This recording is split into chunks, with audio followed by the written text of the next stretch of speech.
जय श्री कृष्ण चैतन्य प्रभु नित्यानंद श्री अद्वैत गदाधर श्रीवासादि गौर भक्त वृंद। हरे कृष्ण कृष्ण कृष्ण हरे हरे, हरे राम राम राम हरे हरे। शिल प्रभुपाद की जय। अनंत कोटि वैष्णव वृंद की जय। निताई गौर प्रेमानंदे। हरि हरि बोल। Thank you once again to all the wonderful Vaishnavas for assembling here online in this 43rd session of Śrī-Caitanya-Śikṣāṣṭakam. We are being hosted by our very kind host, Dhāmeśvara Mahāprabhu, and our co-host is Param Karuna Prabhu. My sincere thanks to both of them once again. And thank you, dear devotees, for kindly giving your time. Also, those devotees who will listen offline on YouTube or other similar mediums. Thank you so much. We are concluding today the third verse of Śrī-Caitanya-Śikṣāṣṭakam. We have had enough discussion from so many angles on the tṛṇād sunīcena verse.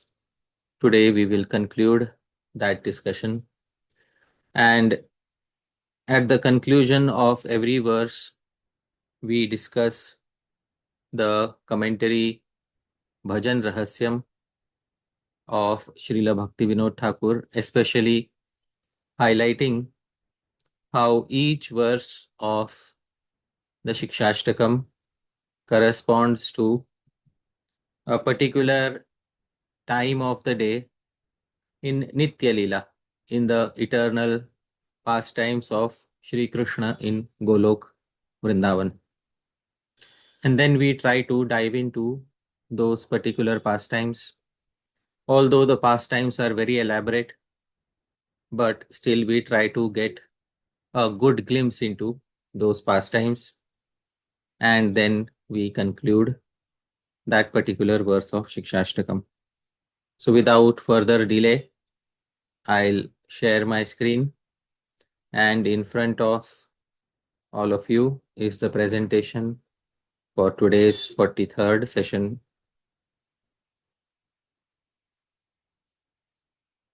Once again, I will recite the verse that was composed especially for this verse of the Śikṣāṣṭakam. शिक्षाष्टकं चेदृदये निविष्टम् किं शास्त्रपाथोऽभिविलोडनेन शिक्षाष्टकं चेदृदये निविष्टम् किं शास्त्रपाथोऽभिविलोडनेन. If Shikshashtakam has truly entered the heart, what is the need of churning the ocean of Shastra? And if the Shikshashtakam has not truly entered the heart, what is the use of churning the ocean of Shastra? As I said, this verse was composed by making use of an alankar, a literary ornament named Lat Anupras, where the same phrase is repeated twice, but there is a small change which gives a completely opposite meaning. So the phrase looks similar, but the first two lines have a completely different meaning and the remaining two lines have a completely opposite meaning. Anyways, it is also our practice to have a sweet verse describing the glories of Shri Harinam. Today we are discussing a verse from Shri Padyavali by the spiritual master of Shri Chaitanya Mahaprabhu, Shri Ishwar Puri. Shri Ishwar Puri composed a beautiful verse, and this verse was included by Shri Rupa Goswami in the Padyavali. And this verse is as follows. Yoga Shrutyupapatti Nirjanavana Dhyanadva Sambhavita Swarajyam Pratipadya Nirbhayamami Mukta Bhavantu Dvija Asmakam Tu Kadamba Kunja Kuhara Pronmiladindivara Shreni Shyamalodhama Nama Jushatam Janmastu Lakshavadhi. Shri Ishwar Puri is expressing a wonderful sentiment here. He says, Yoga, Shruti Upapatti, Nirjanavana Dhyana, Adva. Yoga, through Ashtanga Yoga, the eightfold process, Yam, Niyam, Asan, Pranayam, Pratyahar, Dharana, Dhyan, Samadhi, Ashtanga Yoga. And Shruti Upapatti, through studying the Vedas, or Nirjana Vana Dhyana, or meditating on impersonal Brahman in a solitary forest, or Adhva, or by visiting various holy places. Sambhavita, it is possible that Dvija, those who are twice born, they may become liberated, Mukta Bhavantu. They may become fearless, Nirbhayam, Swarajyam Pratipadya. Bhavantu, let them become, we don't care. So, Sri Ishwar Puri, you are also a Dvija. You don't want to become liberated? No, I do not wish to become liberated in this way. So what do you want, Sri Ishwar Puri? Asma come to. For us, however, the most relishable is the Naam. On the final line, you can see Naam. Is the Naam of that Shyamala Dham, of that dark abode of beauty. And this dark abode of beauty resembles a host of blue lotuses glowing deep within a wonderful kunja of Kadamba trees. May we spend millions of lives relishing the name of that dark-hued individual. Janma astu laksha avadhi. May we spend millions of lives uttering the names of that person whose bodily hue is like glowing lotuses within the deep bowers of the Kadamba forest at midnight. Dhāmeśvara Mahāprabhu, have you seen such an individual? It's Krishna. Wonderful. He didn't take the name, but look, dear devotees, deep within the bowers of the forest, within the dark Kadamba trees, Shyamala Dham, the abode of beauty glowing like blue lotuses, Nama Jushatam, and uttering his name, Janma Astu Lakshavadi, may we spend millions of lives. This is the realization of Shri Ishwar Puri. Nirvana, or impersonal liberation, is Nimba Phala, is like a bitter fruit of the neem tree, whereas Bhagavan's Naam is infinitely sweeter than tasting the salt waters of impersonal liberation. We want to utter this name and we want to associate with this personality. We do not wish to become a dissolved piece of salt within the salt ocean. That is not what we want. This is the desire of Shri Ishwar Puri, the spiritual master of Bhagavan himself. Now, dear devotees, for one last time, tṛṇād sunīcena taror sahiṣṇunā amāninā mānadena kīrtanīyaḥ sadā hariḥ. Prabhu, kindly read the Anvay. Hari is worthy of constant glorification by one who is lower than a blade of grass, more forbearing than a tree, devoid of false pride, and who gives due respect to others. So this is the translation as Dhāmeśvara Mahāprabhu read. And Srila Bhakti Vinod Thakur says in his Bhajan Rahasya, Tritiye Vishuddha Bhakta Charitre Rasaha Krishna Krishna Name Nishtha Kare Ahara. Tritiye, the third couplet in the Mahamantra. The first couplet is Hare Krishna, the second couplet is Hare Krishna, the third couplet is Krishna Krishna, and it corresponds to the third verse of Śrī-Caitanya-Śikṣāṣṭakam, and it indicates constant execution of Nishtha Bhajan, fixed Bhajan, along with hearing the character of pure devotees, hearing Krishna's name, character, etc.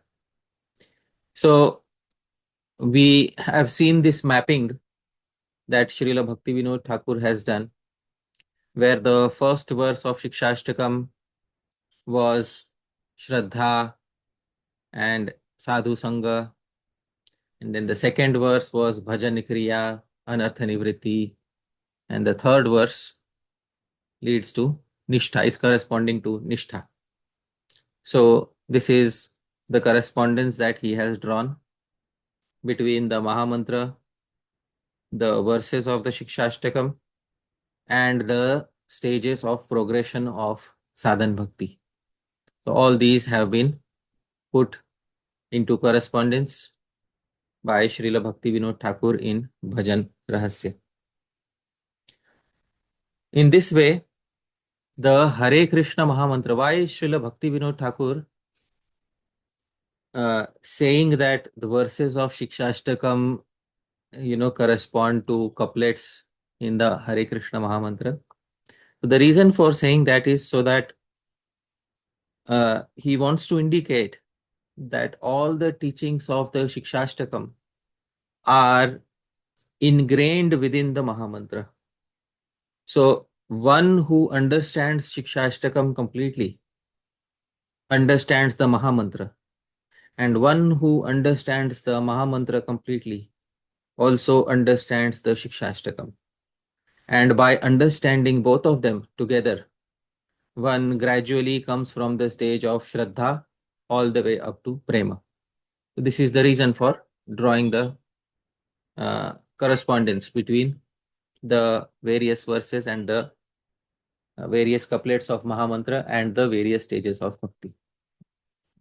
Srila Bhakti Vinod Thakur, again, as we remember, he tells us that in Ashtakaliya Leela, now this is that part of the Bhajan Rahasya which describes that the 24 hours in Goloka Vrindavan are divided into 8 divisions. Each division is known as Prahar or Yam. So it is called Ashta Prahar Leela or Ashta Yam Leela. And Yam is a division of the day. And the first verse of the Shikshashtakam corresponds to the first division, which is Nishanta Leela, which we discussed when the first verse ended. The second verse of the Shikshashtakam corresponds to the second division, Pratah Leela, which we discussed when the second verse ended.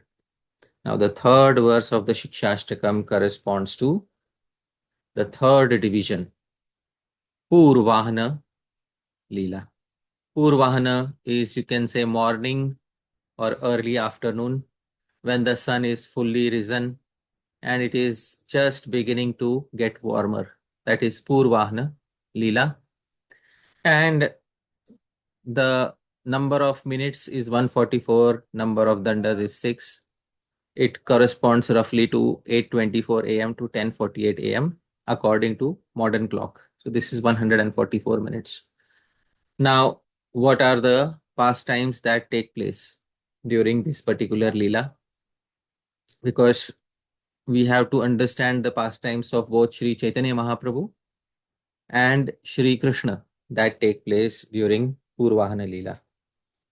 So, Srila Vishwanath Chakravarti Thakur describes the pastimes that take place with Sri Chaitanya Mahaprabhu in Purvahana Leela, and he composes a verse in his Mahaprabhu Ashtakaliya Leela Stotram, where he says, Purvahane shayanotthitah supayasa प्रक्षाल्य वक्त्राम्बुजम् भक्तैः श्रीहरिनाम कीर्तनपरैः सार्धं स्वयं कीर्तयन् भक्तानां भवनेऽपि च स्वभवने क्रीडं नृणां वर्धयत् त्यानन्दं पुरवासिनां य उरुधा तं गौरमध्यम्यहम्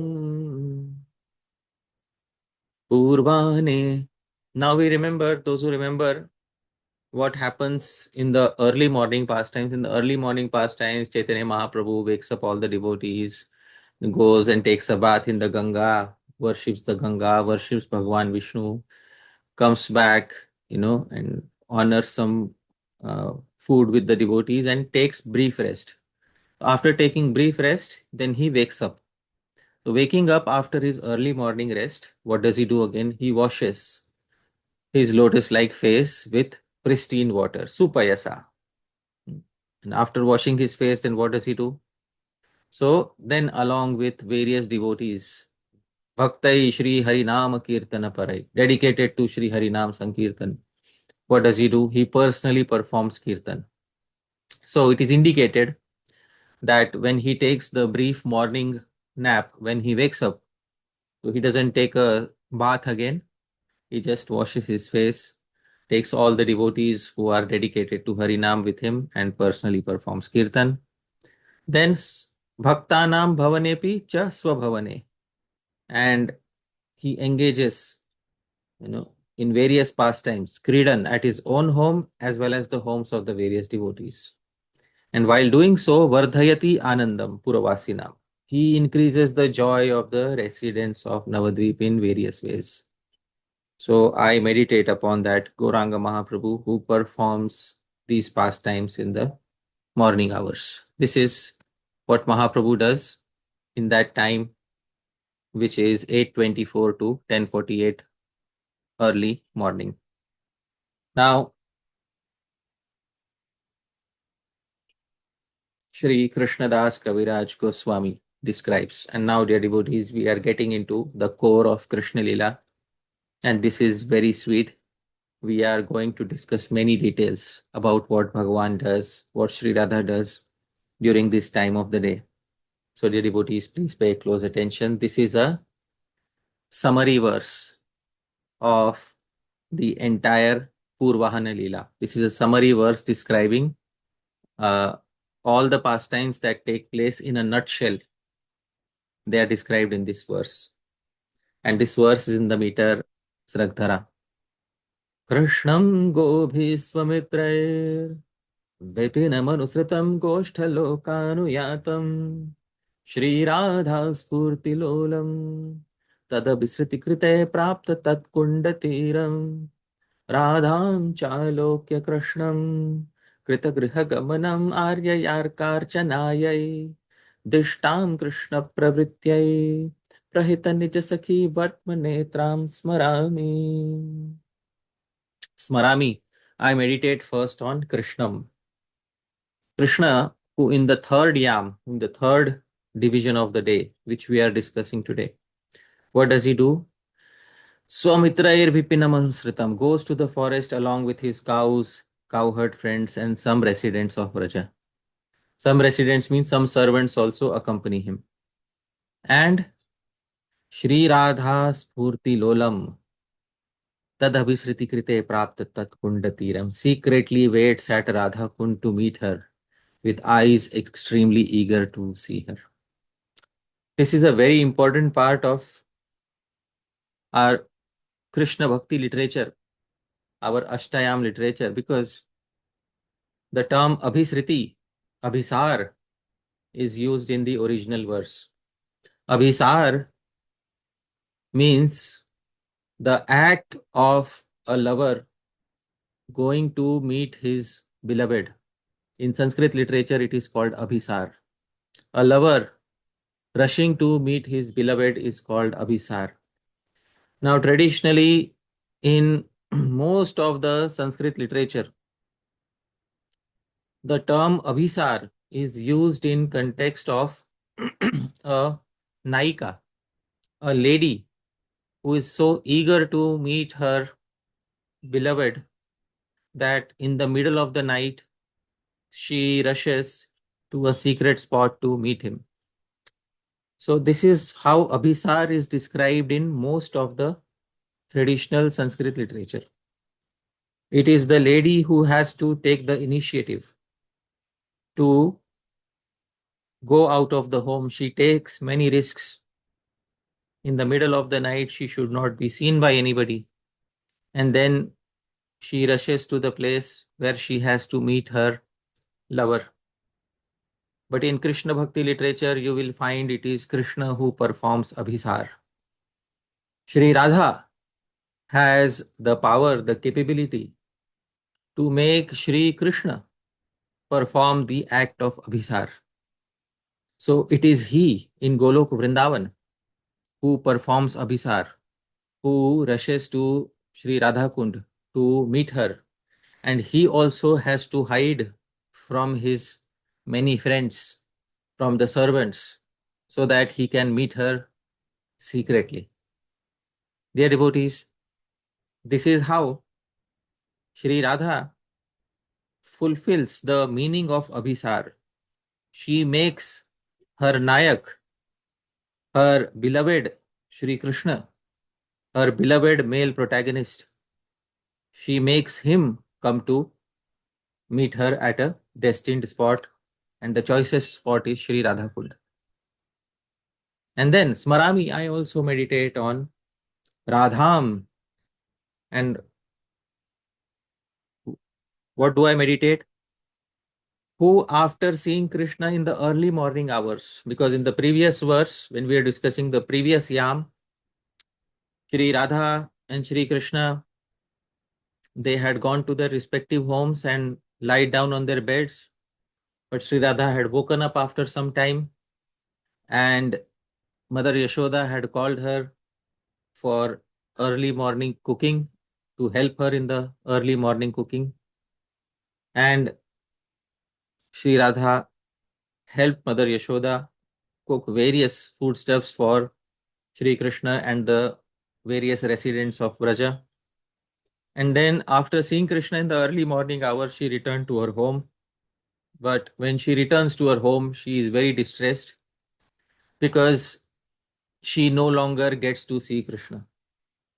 Now, dear devotees, in Kali Yuga, sometimes when we hear about, Shri Radha or the gopis performing so many tasks and such laborious tasks, such as cooking for so many people, rushing to be here, rushing to be there, we often think that, how is it possible for them to exercise themselves so much, put in so much strain?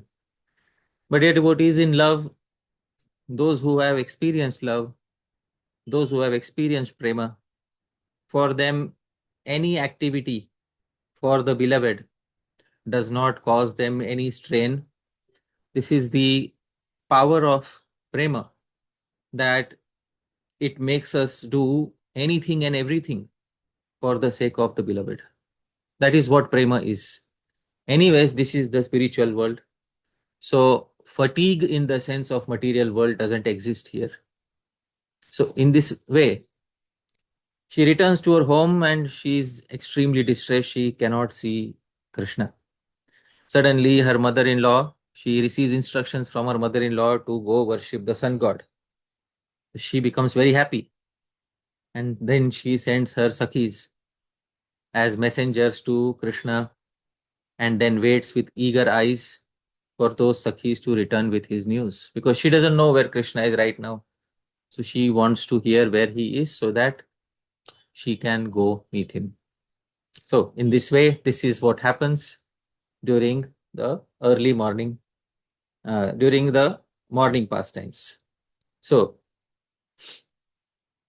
in the morning pastimes, it is very important that we understand Shri Krishna previously has, he has woken up, he has taken a bath, everything, he has brushed his teeth. We saw in the previous Yama discussion, and he has also honored such nice food.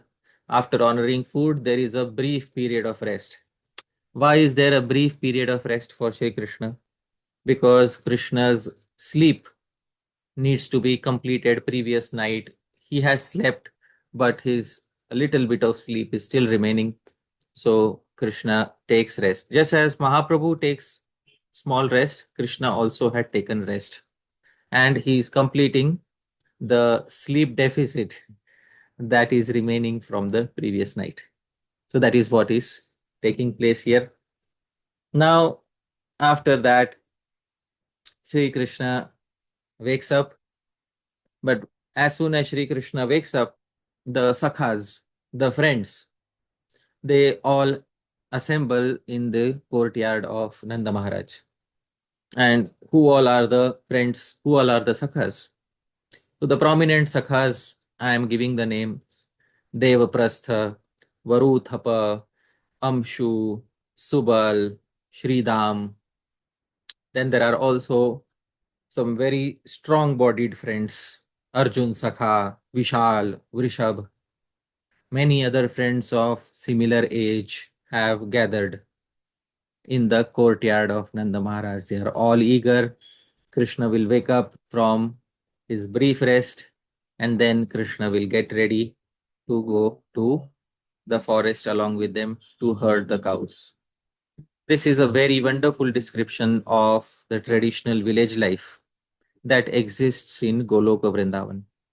Anybody who has not experienced the sweetness of village life will not be able to understand the joys of many friends gathering together and then going to the forest every single day for a collective activity. In the modern world, only on vacation days, a family may get together and they may go on a trail within the forest. And that is supposed to be a big adventure because on the rest of the days, the head of the family has to go work and the children of the family have to go study at school. So these forest excursions take place only on vacation days. But in Krishna Lila, the cowherd boys, the cowherd girls don't have to attend any school. There is no school, dear devotees. There is only fun.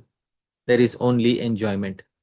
Cowherds are not supposed to study much anyways. So, dear devotees, they are all gathered together because it's forest excursion time. And then they are all dressed in fine clothes, ornaments, and they have also had food. They are carrying horns, which are known as Shringa. They are carrying their own flutes, which are known as Venu.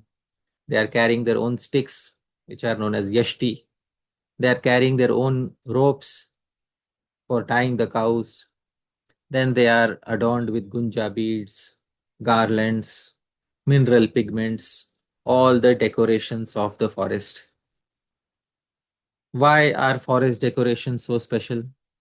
Because even if they get lost in the forest, you don't worry so much about them.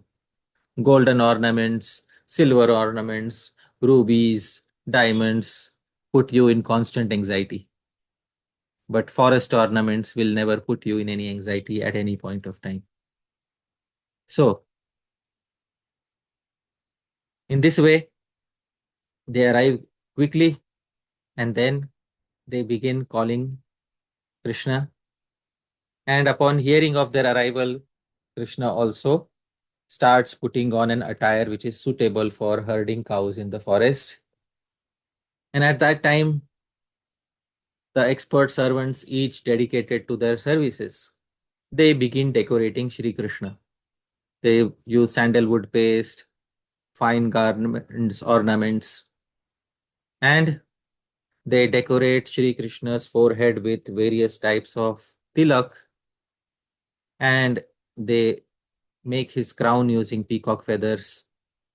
And then they put rings on his fingers, they put shark earrings, and then they also put the Kaustubha gem upon him.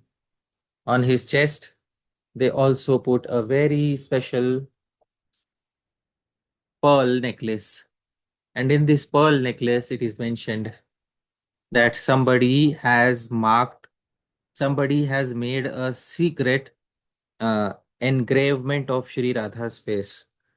And this secret engravement is only visible to Shri Krishna when he looks down. So that that pearl necklace always reminds him of Shri Radha. Now, holding a golden stick in his right hand, holding a blue lotus, not holding, twirling a blue lotus in his left hand, Shri Krishna has a horn and the flute tucked within his sash, and Shri Krishna is ready. Dear devotees, in this way, Shri Krishna gets ready for his cowherd pastimes, and then Shri Balaram also gets ready around the same time. Balram begins to shine along with his cowherd friends. His body can be compared to a white mountain, Shwet Adri, and he especially decorates his forehead with fragrance.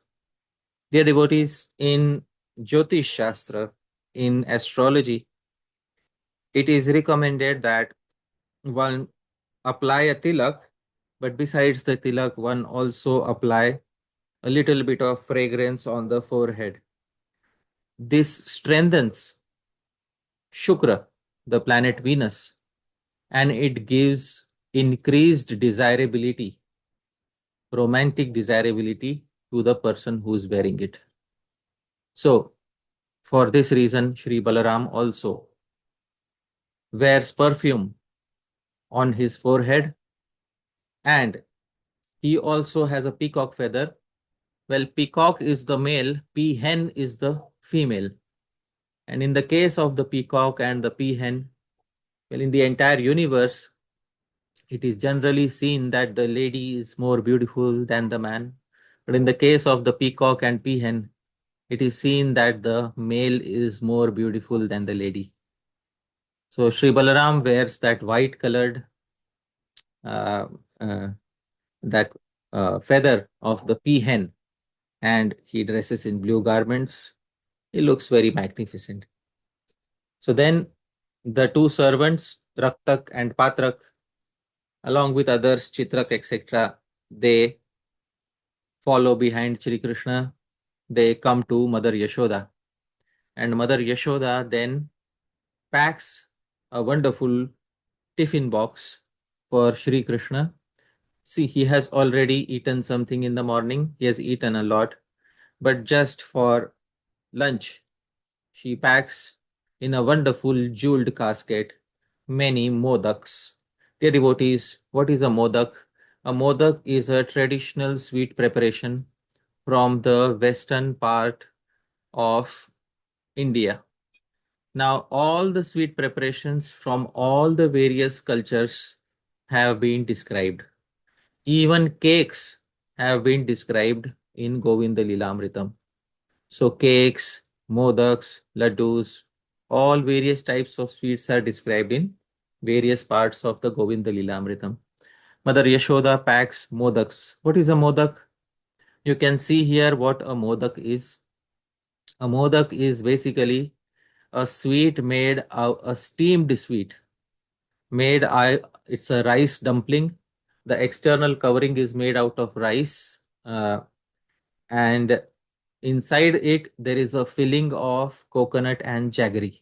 This is what a modak is. Dear devotees, this is a real life modak.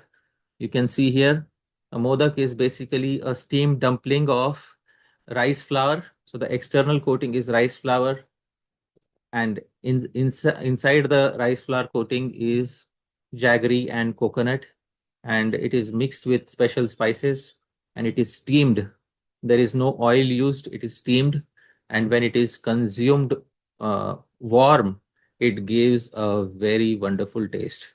Shri Krishna loves modaks very much. So she gives him this particular sweet, modak, and you can see on top of the modak, saffron is put to give a wonderful color and taste. So this is how modaks are prepared. Dear devotees, Mother Yashoda prepares modaks for Shri Krishna at that particular point of time, and she gives them in a wonderful tiffin box which is jeweled. After that,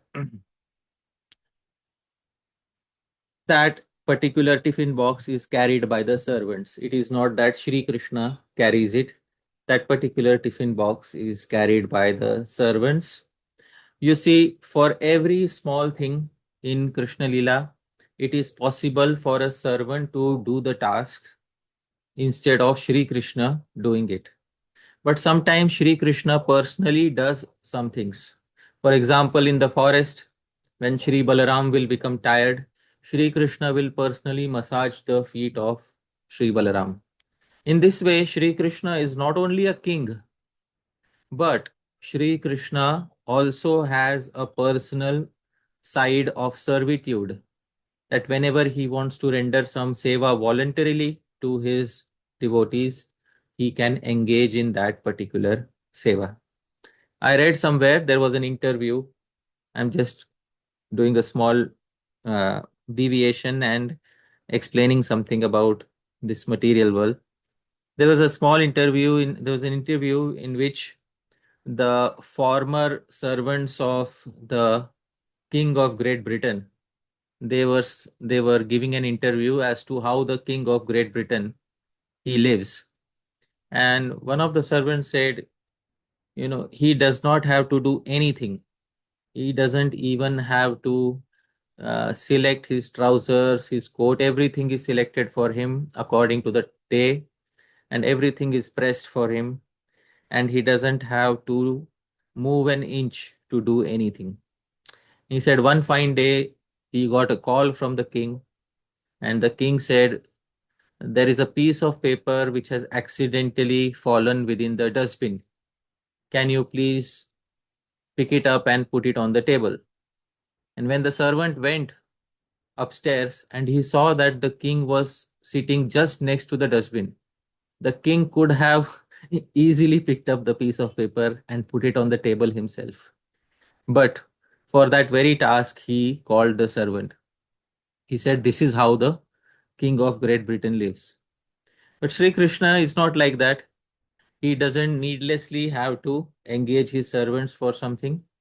But when Shri Krishna wants to personally carry out certain tasks, he also engages in those tasks himself. So this is Shri Krishna. He has a royal dimension to his personality, and he also has servitude included within his personality. Both aspects are present within his personality, so that makes him complete. In this way, Shri Krishna is ready, Shri Balaram is ready, the servants are ready to go behind the cowherd boys to the forest. As soon as the chief cowherd boy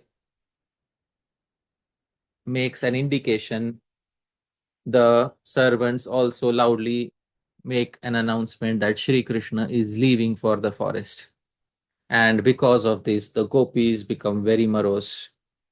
And when the gopis become morose at that particular point of time, they started speaking various things to each other. One gopi is saying to her friend that let's think of some trick by which we can deceive the elderly women and try to go to the forest. Another gopi became paralyzed and said, "What do I do now?" There is a deep longing to see him, but my body seems to be motionless. I cannot even climb up to the balcony to catch a glimpse of him. Another friend, she said her hair were being braided by a servant. She said there's no use of braiding these hair. In fact, she had not even worn any piece of cloth on the top part of her body. The top part of her body was without clothes. She said, "Let my body remain uncovered as it is. Let me just rush to the balcony to see Madhav once. Let me go." Somehow she was prevented from embarrassing herself in such a situation. Another gopi was being stopped by her mother in law. And when she was stopped by her mother in law, she said something. This verse is in the Padyavali of Srila Rupa Goswami. And the wonderful verse in the meter Shardula Vikriditam. I'll sing this verse.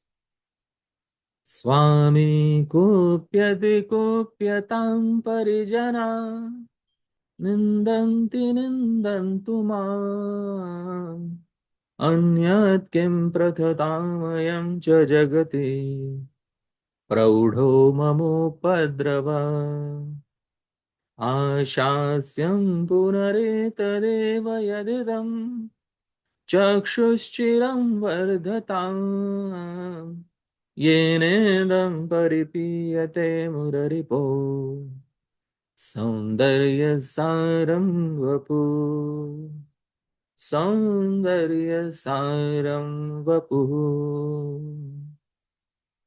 So the gopi said, Swami Kupyati, if my husband becomes angry, Kupyatam, let him be. Parijana, Nindanti Nindantu Mam, if my relatives and handmaidens criticize me, let them do so. Anyat Kim Prathadam, what to speak of anyone else? Even if the entire world spreads ill repute against my misbehavior, let it be. Praudho Mamopadrava, or if they wish to inflict specific harm upon me, let them do so. Ashasyam, my only prayer, my only desire is this. Yadidam chakshuschiram vardhatam, may the power of vision in my eyes, which behold the divine form of Shri Krishna, the very essence of beauty, continue to increase forever. Dear devotees, the world is obsessed with beauty. The entire world is obsessed with beauty. But when beauty attains its highest point, it turns into saundarya, that is mentioned here in this verse. Often in this world, we just see the beauty of the face of a particular person. And if the face of a particular person appears beautiful in our vision, we consider that person as beautiful. But according to the Ujjwal Nilmani of Sri Rupa Goswami, beauty exists on three levels: Manasik, Vachik, Kayik. Beauty in the mind of a person, beauty in the voice of a person, beauty in the bodily limbs of a person. There is not much use to facial beauty if as soon as one opens one's mouth, one exposes oneself as a harsh critic of others. There is no use to external beauty of the face if the mind is filled with envy and other negative qualities. A person truly becomes beautiful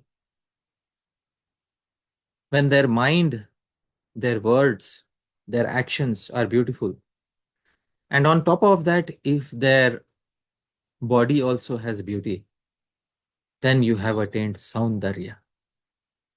Saundarya, dear devotees, that is Saundarya. And this beauty, it makes a person very dear to us. Everything about that person continues to attract us towards him. And that is what Saundarya is. This is what the gopis are speaking of. That is Saundarya. I want to elaborate more about Saundarya, but I am afraid I will go in another direction. Maybe we will discuss Saundarya in a separate talk. But there is a lot to be said. This world doesn't understand beauty. Today's world doesn't understand what is Saundarya. Today's world doesn't understand what it is to have mental beauty, what it is to have beauty of speech.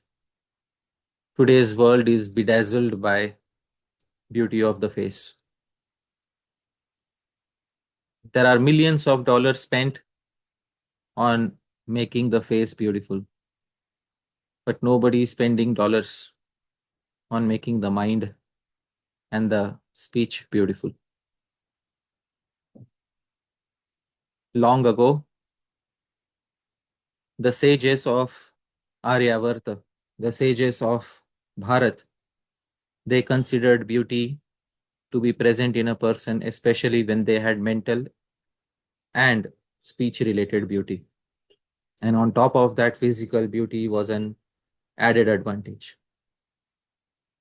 Dhāmeśvara Mahāprabhu, Prabhu, we love our parents, we love our mother, we love our father. Why do we love them? Because they looked beautiful or because they had a beautiful mind? Beautiful mind. So today, if we love our parents, we love them because they had a beautiful mind. I don't think there is a person who says, I love my father or I love my mother because they look very beautiful. So beauty exists primarily within the mind and the speech of a person, and added advantages are physical beauty. So Shri Krishna has the essence of Saundarya, and may that continue to increase forever. Another gopi started fighting with her mother-in-law, and she said, "You foul-mouthed woman, why are you screaming? Am I the only one leaving the house? Look with your own eyes which daughter-in-law is not leaving the house at this moment. And tell me which mother-in-law is stopping her daughter-in-law the way you are stopping me." In this way, in some places, there were quarrels. To get a single glimpse of that Saundarya.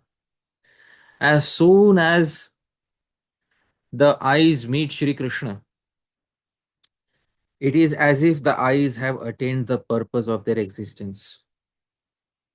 Words fail to describe the soothing, pleasing, exhilarating effect, the euphoria that eyes attain on seeing the form of Shri Krishna. Therefore, they are willing to fight with anyone in order to get a single glimpse of him. In this way, they all wanted to have a glimpse of Shri Krishna. Shri Krishna began heading out to the forest. This is a very popular painting where Shri Krishna is departing for the forest. Shri Radha and the gopis who are still there, they are looking at him. The traditional texts describe, Govinda Lilamritam, Krishna Bhavnamritam describe that the gods used to sometimes shower flowers from the sky. The ladies would climb on the balconies, and elderly women would honor Krishna with their blessings. And Shri Krishna would take his horn in his hand. His horn is called Mandra Ghosh. And using his Mandra Ghosh horn, he would play on that particular horn and make a sound as if, dear devotees, somebody who goes on a war, he plays on the bugle and the conch. Similarly, Shri Krishna would play on the bugle. And in this way, the gopis would look at him with one pointed eyes. But Shri Krishna's heart is also heavy at this point of time. Shri Krishna knows that he is leaving for the forest and he will no longer be able to see that particular individual who always resides within his heart, that is Shri Radha. And Shri Radha not only has Saundarya but also Lavanya, radiant beauty. Shri Krishna and Shri Radha look at each other, and Shri Krishna departs for the forest gradually. He is helplessly pulled by the friends towards the forest, and as soon as Shri Krishna left for the forest, the gopis became as lusterless as a river that dries up in summer. It's a very wonderful analogy. The gopis became as lusterless as a river that dries up in the summer. When a river dries up in summer, what happens is that the fish can be easily swallowed by the birds. Try to think of a river that has dried up in summer. What will happen to the fish? The fish become easy prey for the birds. So the gopis became like a dried river. And Shri Krishna's eyes are like that Khanjan bird, are like that bird which immediately preyed upon the fish-like minds of the gopis. This is the first transformation. The second transformation, as soon as the river dries up, the bees that are buzzing around the lotuses, the bees also fly away. So similarly, the gopis whose eyes were like the restless bees, as soon as Shri Krishna went away, the lotus face like Shri Krishna went away, the bees also went away. Their eyes became fixated in one place. Their eyes were no longer restless. And as soon as the river dries up, the swans get stuck in mud. Similarly, the swan, the hamsa of their life, it becomes stuck and trapped in the mud of separation from Shri Krishna. The poets have described it very wonderfully. Now, the residents of Vrindavan kept looking at Shri Krishna for as long as their vision allowed them. And then Shri Krishna, as soon as he went to the forest, the residents of Vraja felt deep separation. And this separation has a technical name called Pravas. Shri Rupa Goswami describes that even though Shri Krishna leaves them for a certain duration of time in the day, this duration of time when Shri Krishna is away in the forest is also a separation for them, and this separation is called pravas. In the material world, sometimes it happens that between a lover and the beloved, sometimes, maybe the husband has gone to work, and when he has gone to work, the wife remembers him so much. And previously, there was no facility of calling each other on phone. So she waits for the entire day, and when the husband comes back, even after a few hours, she says, I missed you so much. So this also happens in the material world. But it happens only on certain days, not on all days. In the spiritual world, it happens on all the days, and the intensity is very high because Shri Krishna is personified Saundarya, personified essence of all mental, physical, and verbal beauty. And therefore, separation from him is separation from the essence of beauty. And no living entity wishes to have separation from the essence of beauty. This is what happens when Shri Krishna leaves. They all become like wooden puppets. And still somehow they pick themselves up and start working. They continue their tasks in Vraja. The Acharyas explain exactly like a Jivan Mukta. A Jivan Mukta is a person who is liberated while still being in the material body. Although he has no need to work, but still he continues to work for the sake of instructing others. So just as a Jivan Mukta continues to work simply for the sake of maintaining the body and the sake of instructing others, similarly, these residents of Vraja also picked themselves up and they also went about their day. Meanwhile, Shri Radha was also taken by her Sakhis to her village in Yavat. And when she went to Yavat, her mother-in-law Jatila was already waiting. She was taken by a Sakhi named Kundalata, and Kundalata informed Shri Radha's mother-in-law that I have brought her safely. Don't worry, I have ensured that not even the shadow of Shri Krishna will fall on her. Jatila is very happy. She's always very suspicious that Shri Radha has a secret affair with Shri Krishna, but she is never able to find out so easily. Jatila placed Kundalata and said, "Wonderful.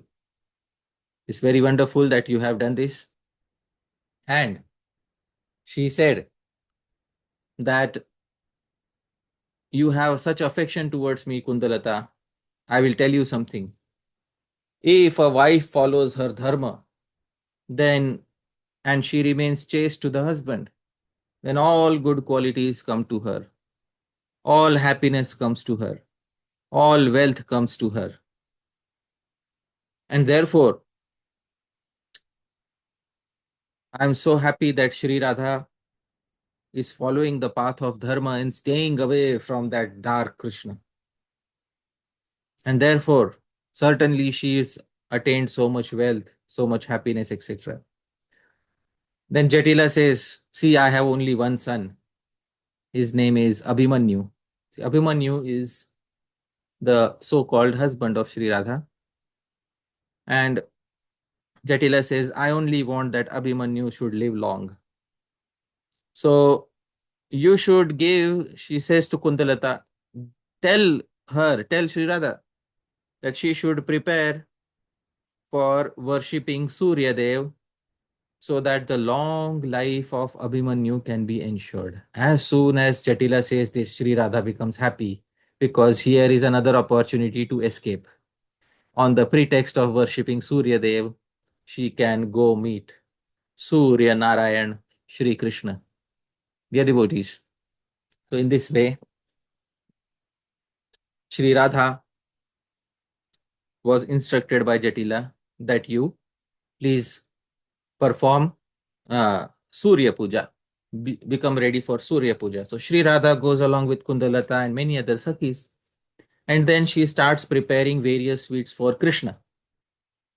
But those sweets, she's preparing on the pretext of Surya Puja, but she's preparing for Krishna.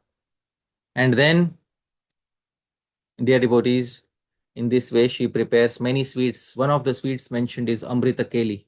This is how Amrita Keli looks. It's a wonderful sweet preparation made out of milk. And this is Amrita Keli. Another sweet preparation she made for Krishna. It is called as Karpur Keli. So Amrita Keli and Karpur Keli. She made both of these sweets for Shri Krishna. And these two sweets she made and she packed them to send to Shri Krishna. So Karpur Keli is made by taking fried dough, and this fried dough is mixed with camphor and it is then boiled in milk, sweet milk. This is Karpur Keli. And Amrita Keli is, it's similar to what you call rabdi. So Amrita Keli and Karpur Keli, there are some sweets that she makes for Shri Krishna at this particular point of time. And then Vrinda Devi sends a Sakhi to the forest to find Shri Krishna and locate where he is. So when Vrinda Devi sends a Sakhi to find Shri Krishna in the forest. That particular Sakhi sees Shri Krishna in the forest. There's elaborate description in the Govinda Lilamrita about the beauty of the Vrindavan forest. So many trees are described, so many animals are described, so many birds are described. If I start describing all of them, it will perhaps take 2 or 3 more talks. So I'm just describing the basic pastimes that take place there. So she sees the entire beauty of Sri Krishna. She sees that there are so many sports being played there, and one of the sport being played there is, there will be a wrestling match, and whosoever defeats the other has to carry the other person on their back. Sometimes she sees Sri Krishna playing with a ball, and then they are hitting each other with a ball. So there are so many sports being played there. And after playing so much and wrestling so much, there is sleep and fatigue. Our Bhagavan, our Shri Krishna, has human like characteristics and human like defects. So, sleep and fatigue are defects of humans, and these transcendental defects are also present in the persona of Shri Krishna. So, Shri Krishna becomes fatigued, Shri Balaram becomes fatigued. They go and take rest. While they are taking rest, Krishna quietly escapes to Yamuna. When everybody is taking rest, Krishna quietly escapes to Yamuna. There on the banks of the Yamuna, Shri Krishna falls in deep meditation of Shri Radha. Wherever he sees, whatever he sees reminds her of Shri Radha. When he sees the deer, the eyes of the deer, the restless eyes of the deer remind him of the restless eyes of Shri Radha. He is completely smitten by love. So the restless eyes of the deers remind him of the restless eyes of Shri Radha. Then he sees peacocks, and when they have spread out their feathers, the spread out feathers of the peacocks remind him of the spread out hair of Shri Radha, when Shri Radha spreads out her hair. And then Shri Krishnadas Kaviraj Goswami and the other acharyas mention. And when he sees round fruits such as oranges and pomegranates, it reminds him of something very intimate in relation to Sri Radha, which I cannot mention here. Dear devotees, in this way, Sri Krishna continuously remembers Sri Radha, and when he is remembering her, suddenly the Sakhis sent by Sri Radha arrive with the food that Sri Radha has sent for him. And then Sri Krishna sits down in the forest and enjoys food. He calls all the boys and he enjoys food there. And then Krishna departs for Kusum Sarovar. And in Kusum Sarovar, Shri Rupa Manjari comes and describes Shri Radha's condition, that she wants to see you. And Shri Krishna privately comes to Shri Radha Kund and tells the Sakhis to please tell Shri Radha that she should come at Radha Kund to meet him there. In this way, dear devotees, finally, Shri Krishna is waiting at Shri Radha Kund at the end of the morning pastimes. And he is waiting when Shri Radha will come. Shri Krishnadas Kaviraj Goswami describes Smita Kamala Mukhi Sa Yavadayati Tavat Jaladishat Kabhiro Pyast Dhairya Samene Shanamapi Yugalaksham Antayattanna Chitram Pranayini Sahajeyam Prema Bhajam Hicheshta.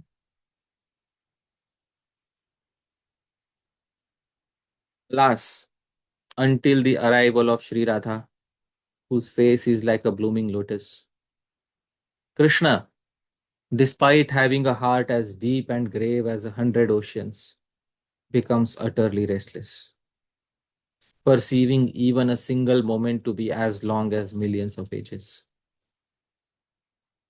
Tanna chitram. There is nothing surprising in this. For such behavior is entirely natural for lovers toward their beloved. All the emotions in the entire spectrum of prema are being experienced by Bhagavan and Shri Radha. And hearing this, the lives of the devotees attain complete success. Dear devotees, many of us in lives are not fortunate enough to attain love. Some of us are not even fortunate enough to attain a partner and have to stay single throughout our lives. But dear devotees, even if this aim of life, this aim of attaining love on planet Earth is not fulfilled for some of us, still Shri Krishna Lila makes us achieve the highest perfection of prema, after which no love remains to be achieved in the world. The spectrum of prema that is described in relationship to Shri Krishna. The spectrum of selfless service that Shri Krishna renders towards Shri Radha and Shri Radha renders towards Shri Krishna. The prema that is described, it can fulfill the life of any particular living entity who listens to such pastimes.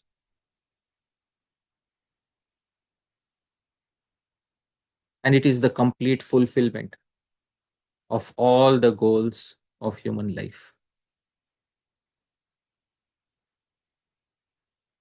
Thank you very much, dear devotees. I'll conclude with a prayer.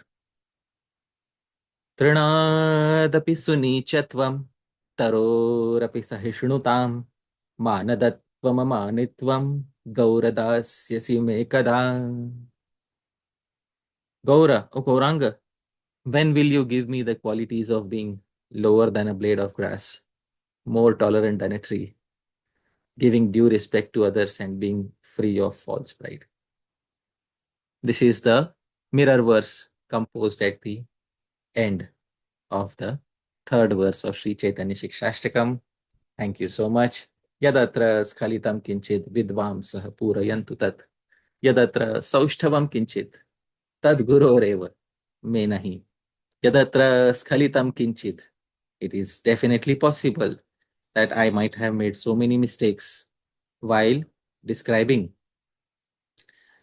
this particular verse. But whatever mistakes I made, vidvamsah, you are all learned devotees, purayantu tat. Please correct those mistakes. But yadatra saushthavam kinchit. If there's anything nice in what I described, please remember, tat guroreva. It belongs to my gurujanas. Me nahi. It doesn't belong to me. Once again, thank you so much, Dhāmeśvara Mahāprabhu, for kindly hosting the talk. Thank you, all the wonderful devotees. Jagat Guru Srila Prabhupada ki jai, Ananta Koti Vaishnav Vrind ki jai, Shri Krishna Chaitanya Mahaprabhu ki jai. Nidai Gaur Premanande, Hari Hari Gaur. Hare Krishna. Hari Hari Bol. Thank you so much, Hari Prabhu, for a beautiful and enchanting class. So wonderful to get to work through these timeless verses of the Śrī-Caitanya-Śikṣāṣṭakam under your tutelage. We're very grateful to study with you. We're going to go now to questions and answers. But before we do, if you're listening online outside of our live classes and you would like to join, we actually have a way you can do that. I'll show you right here. So just send an email to Siksastakam.hpd@gmail.com. Make sure to spell it exactly as it's shown on the screen and include your WhatsApp number and country code. We can add you to our WhatsApp group, which has links to join our live Zoom calls. For our Q&A, we have a few requests that we repeat every time, and sometimes we offer reminders when we go off track. Number one, only ask questions related to today's class. 2, keep your questions short. For others, we ask that you just ask one question at a time. so that others have a chance to ask their questions. You can always get back in line to ask another question later. 3, keep your questions simple and easy to understand. 4, no questions about any particular person or institution. And 5, we welcome an informal tone and mood. Anything else, Prabhuji? No, Prabhu, this is sufficient. Let's begin. Thank you so much. Our first question is from Bharat Prabhu. Hare Krishna Prabhuji, Dandavat Pranam, Jai Srila Prabhupada. Thank you for a wonderful class. I had the good fortune of meeting you in Sacramento and blessed with your presence there. My question, or rather, question or request is that you described such beautifully the Saundarya of Krishna, and then there were these pictures that you had in your presentation. If you could share with us where we can find those pictures, they are just wonderful, transcendental pictures. And the other thing is that many times we are advised not to read Govinda Lilamrit, although this talk was mostly focused on what is in the Govinda Lilamrit. So would you please clarify that? Right. That would be great. Okay. So the paintings have been collected, some have been generated, some have been collected since many years. So in case somebody needs a specific painting, then they can ask in the group perhaps. But if you need a specific painting, you can ask in the group. I'll definitely try to provide. And regarding Govinda Lilamritam, see, it is a part of the discussion on Śrī-Caitanya-Śikṣāṣṭakam. Srila Bhaktivinoda Thakur has included the discussion of Shri Krishna Ashtakalya Lila as a part of his commentary on the Śrī-Caitanya-Śikṣāṣṭakam.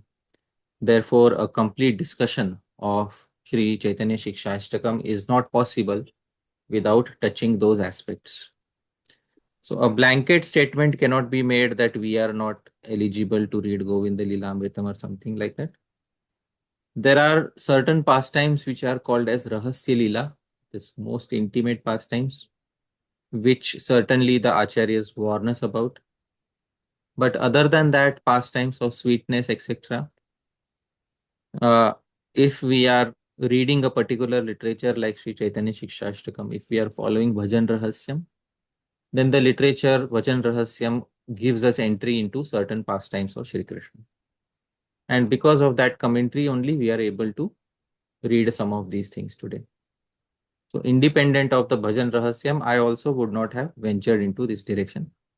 But because the Bhajan Rahasya is like an entry point, therefore, we are entering somewhat into this discussion, because otherwise we will remain eternally unqualified and nobody will ever read or understand these pastimes, and then it will always remain a mystery, and then we will think that only after death I will understand all of this, which is an incorrect understanding, which is frankly speaking an incorrect understanding.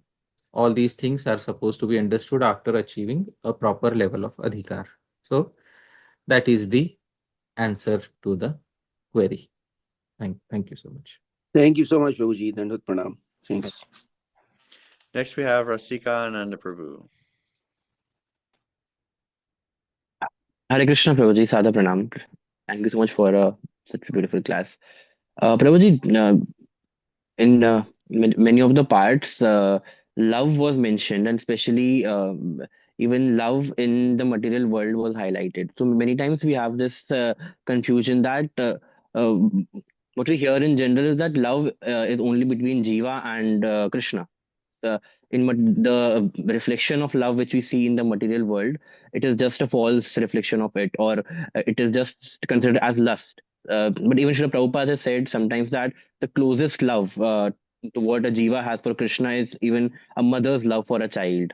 Prabhuji, is it possible? Like, the simple question is that is there love, a true love there in the material world between two jivas? Can it be possible, Prabhuji? Can there be true love possible between two jivas in the material world? Well, first and foremost, let us understand what is the meaning of the term prema. The Sanskrit term is prema. And when Shri Rupa Goswami in Ujjwal Nilmani, he describes what is prema. So the very definition of prema that he gives in Ujjwal Nilmani is that even though there are so many causes for it to break, it never breaks.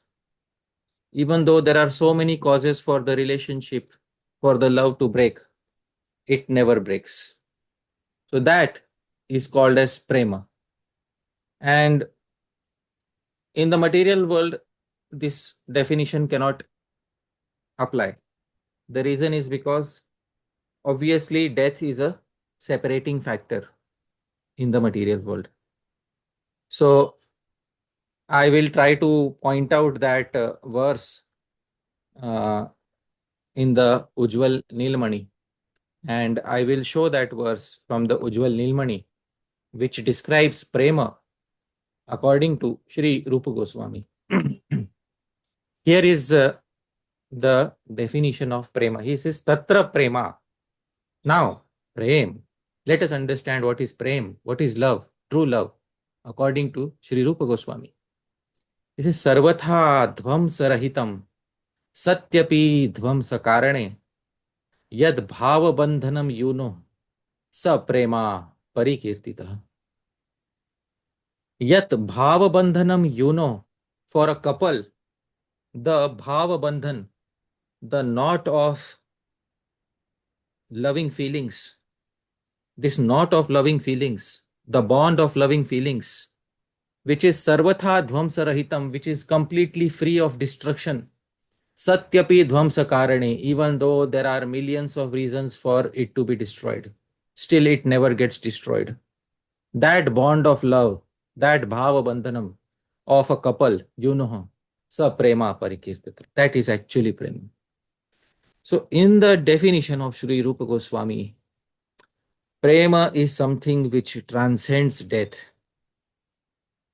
Prema is something which can conquer death. That is prema. And therefore, such prema cannot exist within the context of the material world. But this does not mean, however, that in the material world, we just completely reject the so-called exchanges of love between man and woman. In fact, Shri Rupa Goswami says that the exchanges of love that take place between a man and woman, those exchanges, a devotee prays, in fact, that these exchanges of love or these feelings of love, let me have them towards Bhagavan. There is a very nice verse in the Bhakti Rasamrit Sindhu where Shri Rupa Goswami expresses this feeling. Yuvatīnām yatha yuni, yunām cha yuvatau yatha, mano bhiramate tadvan, mano me ramatam tvai. So it's a verse from Vishnu Puran quoted by Shri Rupa Goswami in Bhakti Rasamrit Sindhu.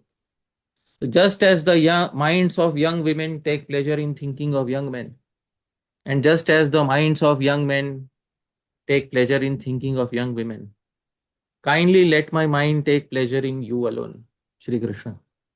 So if there is somebody who in this world is experiencing feelings of love, the best thing they can do is offer these feelings of love indirectly to Bhagwan through this prayer.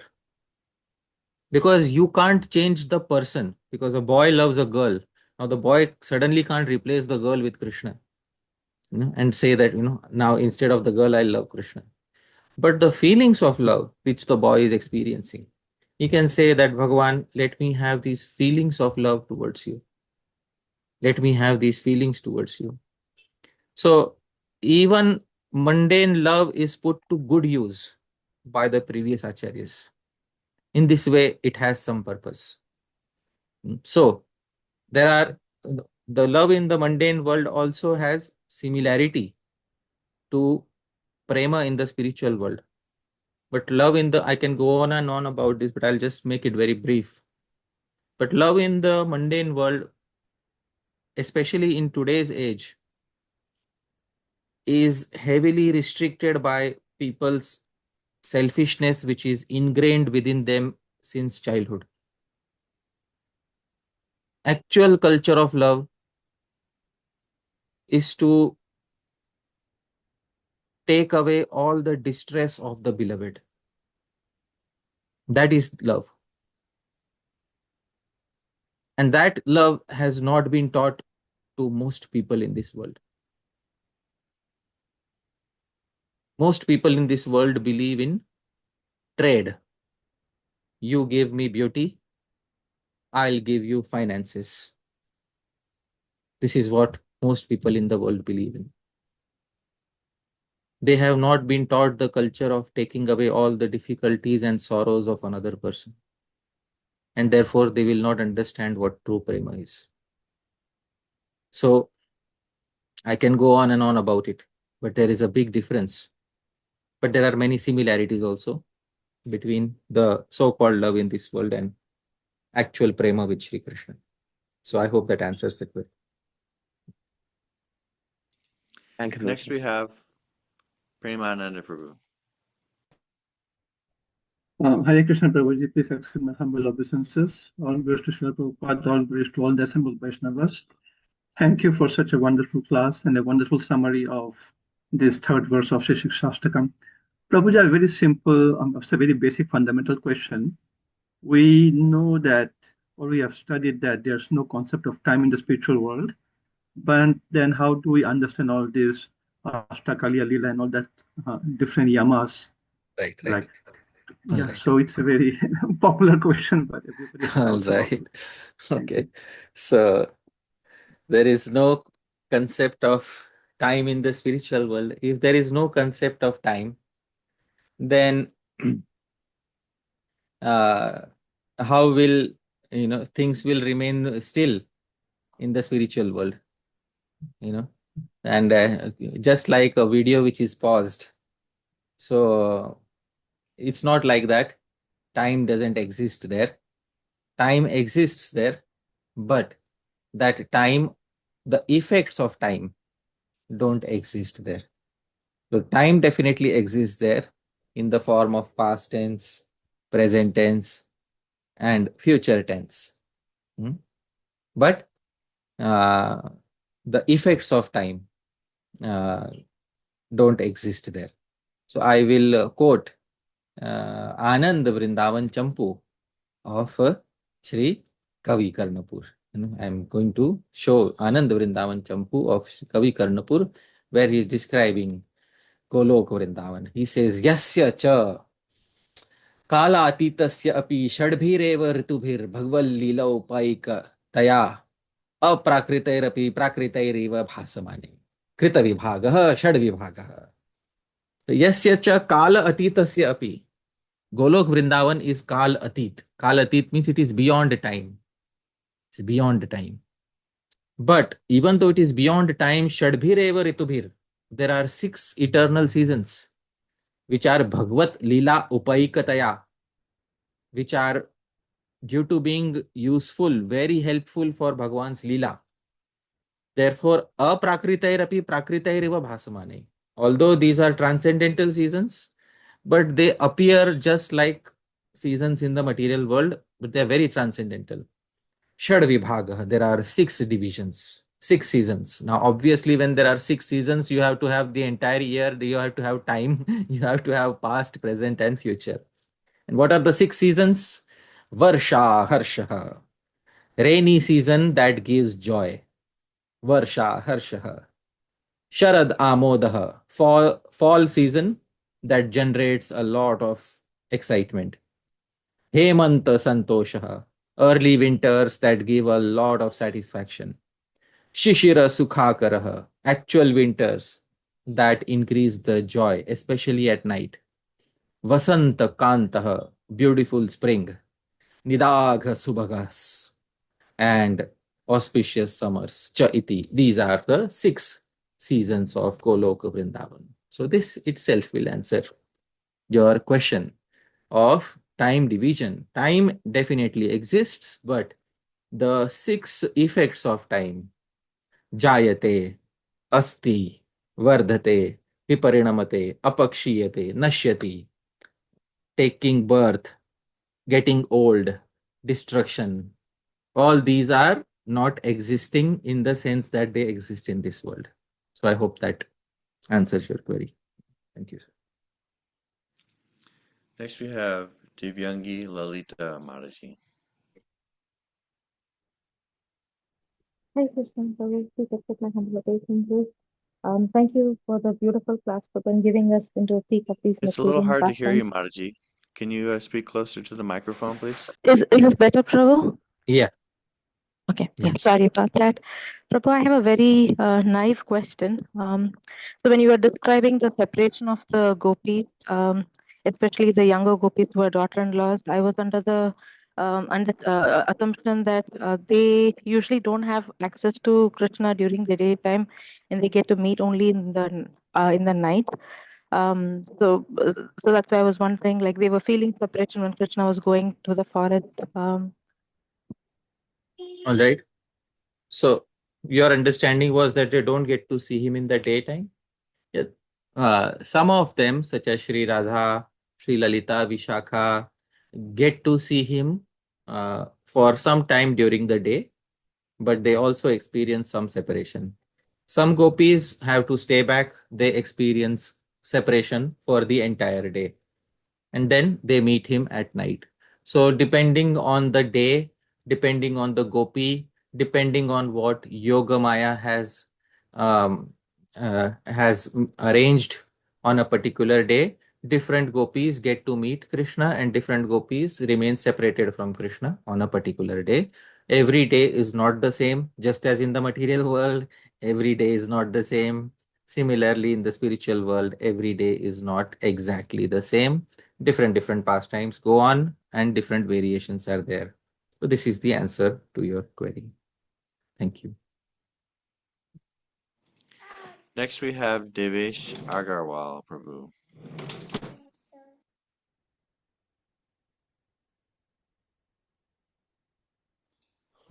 Am I audible? Yeah. Hare Krishna, Prabhuji. It was a wonderful lecture regarding Saundarya. My doubt is regarding that, as Upanishad said, that the wife doesn't love her husband because he loves the husband. She loves her because the person loves oneself. So there are like certain statements like the love that you depicted in the katha. It looks very similar to what the loves like. There is a lot of similarity in that context, and it looks like that we are loving Sri Krishna because of his saundarya. Like we are loving him because of his saundarya. So is it a kind of sense gratification? Like we are loving him because he is beautiful, he has all the opulences, and there is a like the conception that I'm not able to express it entirely in English. So they love him because he's beautiful, and so their love is also is a sort of is dependent on his beauty, and therefore it is conditioned by their sense gratification, isn't it? Yes. So what is the difference between that love, and the love which is in the material world? Because you described the Upanishad, and Upanishad is, says that in the Upanishads, I'm not able to correct the exact statement, but Yajnavalkya Muni says, yes. so पत्युः कामाय पतिः प्रिय भवति आत्मनस्तु कामाय पतिः प्रिय भवति. That a husband is not loved for the husband's sake. The husband is loved by the wife because the wife loves herself. So this is what the Upanishad says. So what is the difference between this love of the material world and what is and the love which the gopis experience? See, there is a very wonderful statement in the Katha Upanishad, and this Katha Upanishad, it acts as an entry point into understanding why love of Krishna is separate from the love that we experience in the material world. I'm sorry, it's not Katha Upanishad, it is Kena Upanishad, first Khanda, verse 2. Now, this is what the Kena Upanishad says. Shrotrasya shrotram manaso manoyat vachoha vacham pranasya pranaha chakshus chakshusha chakshushas chakshur. This is what it says. Shrotrasya shrotram. He is the ears of the ears. Manaso manoyat. He is the mind of the mind. Vachoha vacham. He is the speech of the speech. Pranasya pranaha. He is the life of life. Chakshushas chakshu. He is the eyes of the eyes. What does this mean? What does this statement mean? You know, so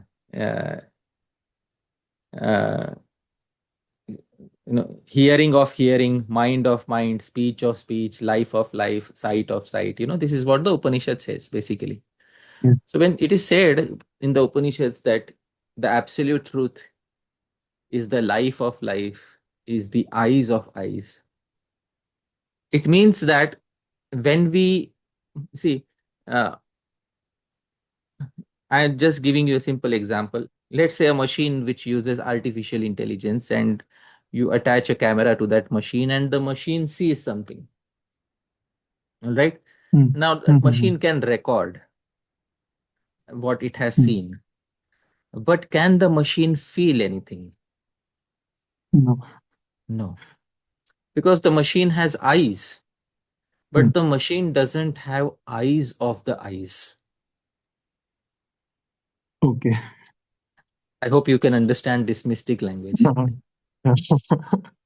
I'm trying, but The machine has eyes, but the eyes of those eyes is Shri Krishna. The machine has ears, but the ears of those ears is Shri Krishna. But that is not present within a machine, which is present within a human being, within a living entity. So when we are seeing Shri Krishna through the eyes, we are seeing the eyes of the eyes, through the eyes. And therefore, there is no question of whose sense gratification it is. There is no question of whose sense gratification it is. The question no longer remains relevant. Because the eyes simply perceive the picture. And the eyes of the eyes, that is Shri Krishna sitting within the heart, is the one who generates the pleasure and also feels the pleasure. And that is why humans feel pleasure on seeing a certain sight, whereas a machine cannot feel pleasure on perceiving a certain sight. Because the machine has chakshu, eyes, but the machine doesn't have chakshushas chakshu, eyes of the eyes. The machine doesn't have Shri Krishna sitting within them. And therefore, Shri Bilvamangal Thakur, and I'm sorry, it's very technical, but I'm trying to make it as easy as possible.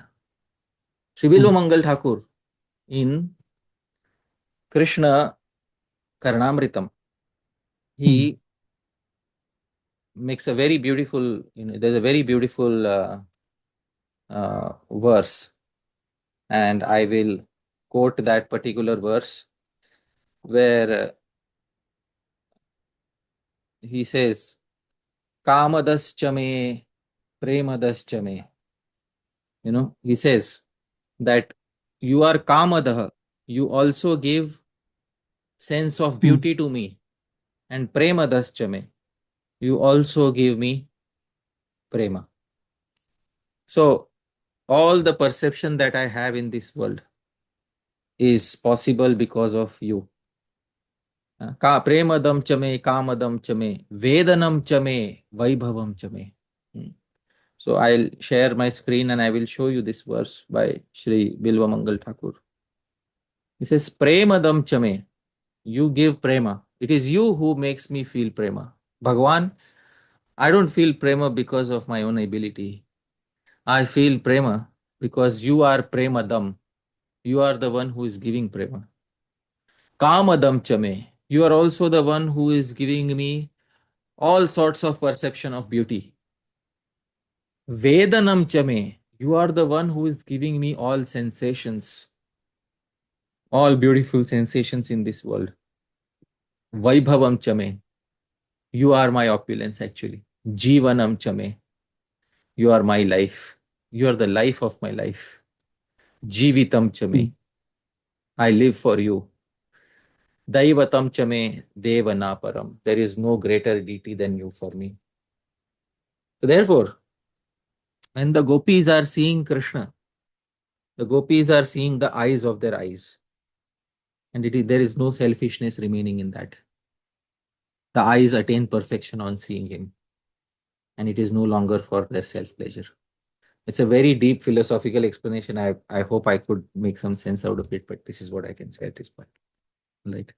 Thank you. Shukadev Goswami also comments on this in Srimad Bhagavatam 10, 14, 50 through 55. Here's a couple quotes from that. Okay. Next we have Bhagavat Prabhu. Hare Krishna, Prabhuji, Pranam. Thank you very much for this wonderful lecture, Prabhuji.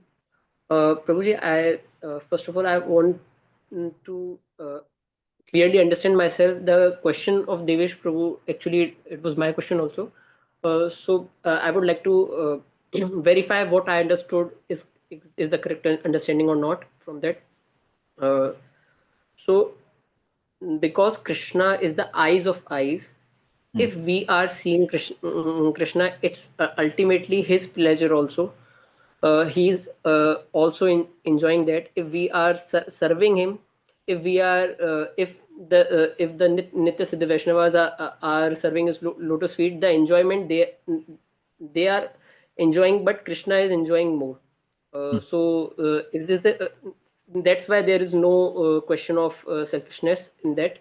Because ultimately by loving Krishna we are making him happy, not ourselves in the ultimate sense. So is this the correct understanding, Prabhuji? Yes, and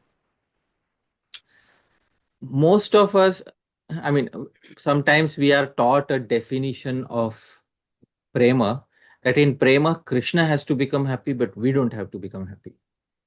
So this is what a definition of prema is taught to us. Try to understand a relationship in which one person is constantly giving happiness, but is not receiving happiness. Will this be pleasing to Shri Krishna? Please tell me, Bhagavat Prabhu. No, he will not enjoy because when Prahlad Maharaj was suffering or any other of his devotees were suffering, he was suffering the most at that time. No, so I'm saying not about suffering, about love. All right? Yes. If a person gives another person love and the other person becomes happy because of it, and this person who is giving love says, I don't want any happiness. Can love work that way? Or does love become successful when both people become happy? When does love become successful? When both people become happy, yes. So it is also the case with prema of Shri Krishna. So Shri Krishna, prema with Shri Krishna also attains completion when the person who is giving love also receives some love. So to receive love with dignity, to receive service with dignity is also priti lakshanam. Dadati pratigrihnati. To give and to receive are both parts of priti lakshanam. If we just say dadati, then we have to change the verse. Dadati cha, dadati cha, dadati cha, dadati cha, dadati cha, dadati cha, shadvidam priti lakshanam. That is not the verse. Dadati pratigrihnati, kuhyamakhyati prichhati, bhunkte bhojayate chaiva, shadvidam priti lakshanam. We don't expect anything from the beloved, but when the beloved voluntarily gives some happiness, we don't reject that happiness. That is graceful receiving of happiness from the beloved. And that we should understand. It's not that I will become like an impersonalist who doesn't want to receive any love and I just want to keep giving. That is not the understanding of love. In the Srimad Bhagavatam, there is a verse where it is said, Adyano Janma Saphalyam Vidyayas Tapaso Drishah Tvaya Sangamya Sadgatya Yadantah Shreyasam Paraha.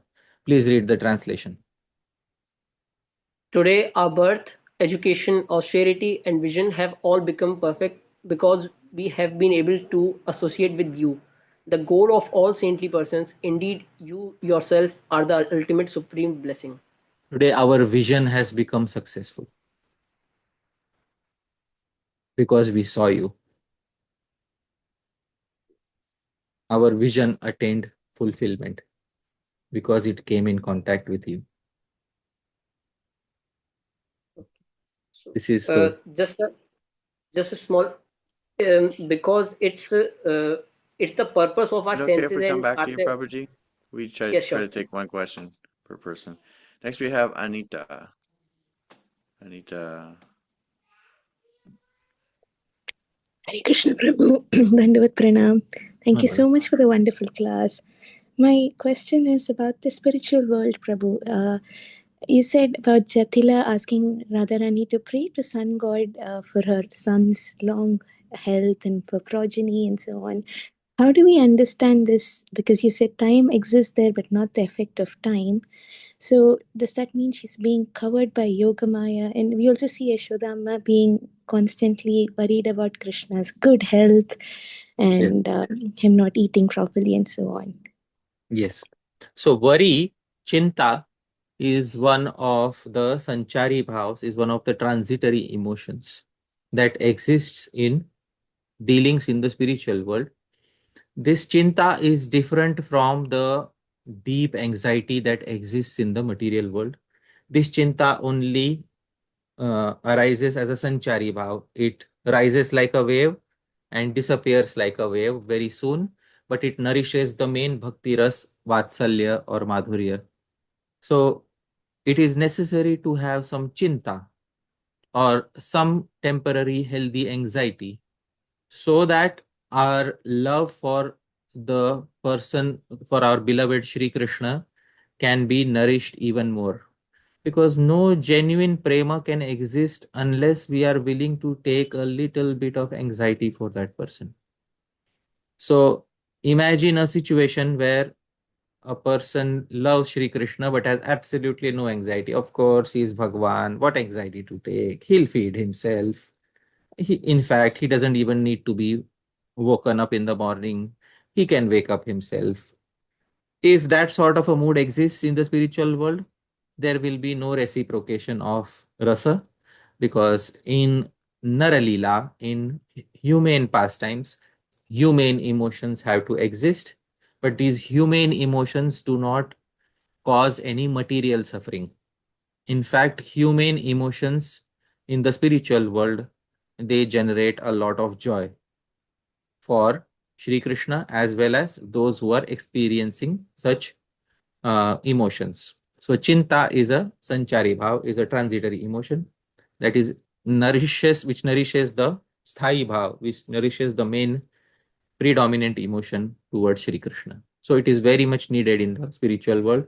Without chinta, without anxiety, then the relationships will lose their sweetness. So that is why it is also a healthy part of all relationships in the spiritual world.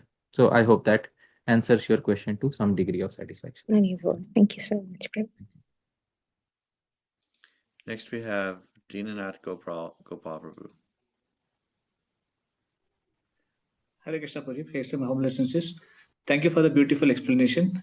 Prabhuji, continuing the previous question, my question was, like, we understand in spiritual world, all living entities are pure and they have love for Krishna. But when we hear such pastimes that some mother-in-laws tried to stop the gopis from meeting Krishna, so what kind of attitude they have towards Krishna? Like, how is their existence in spiritual world understood?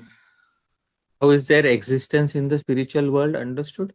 Their existence in the spiritual world is understood that they are a motherly figure. They care about Krishna as a mother, but they don't want their daughter-in-laws to uh, get out of control and start meeting him publicly or openly. Therefore, they act as prohibitors, and prohibition is one of the most important factor that increases the taste of meeting.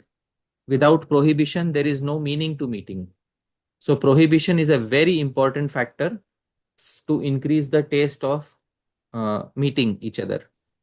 In the modern world, which is gradually becoming free of prohibitions, the sweetness of meeting is also reducing.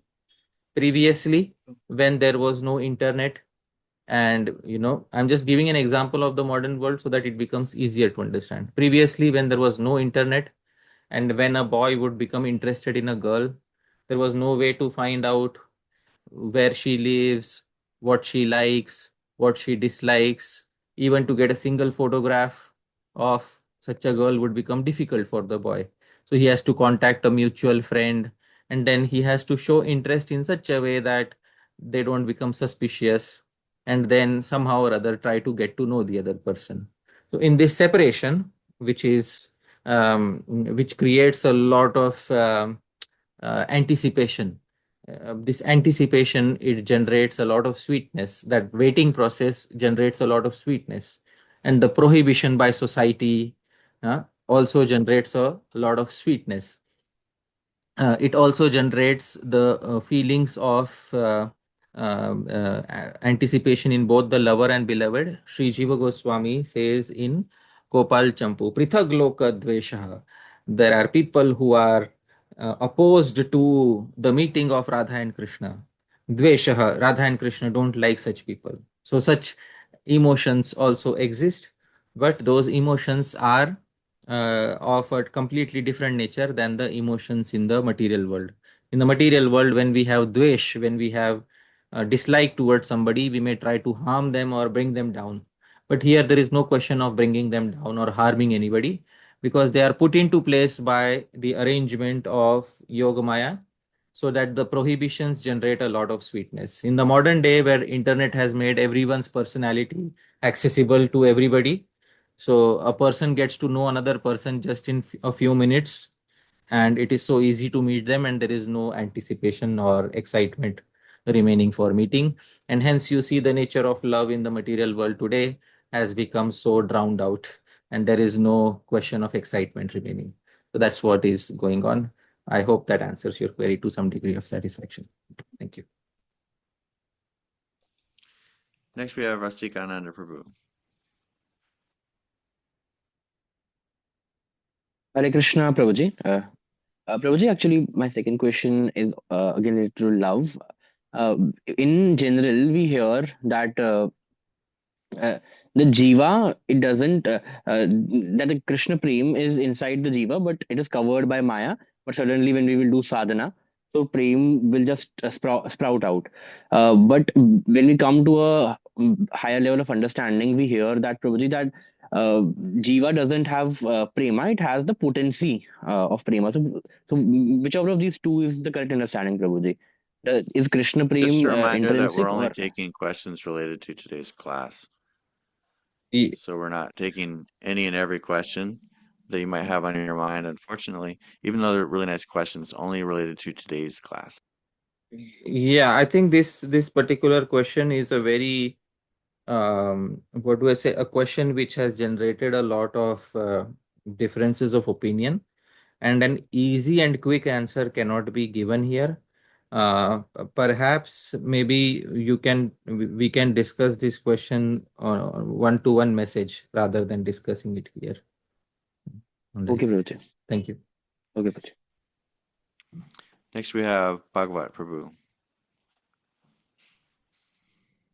Hare Krishna. Thank you, Dhāmeśvara Prabhu, for giving me another chance. Prabhuji, continuing my previous question. So, as it is our constitution, it is our constitutional function to serve Krishna.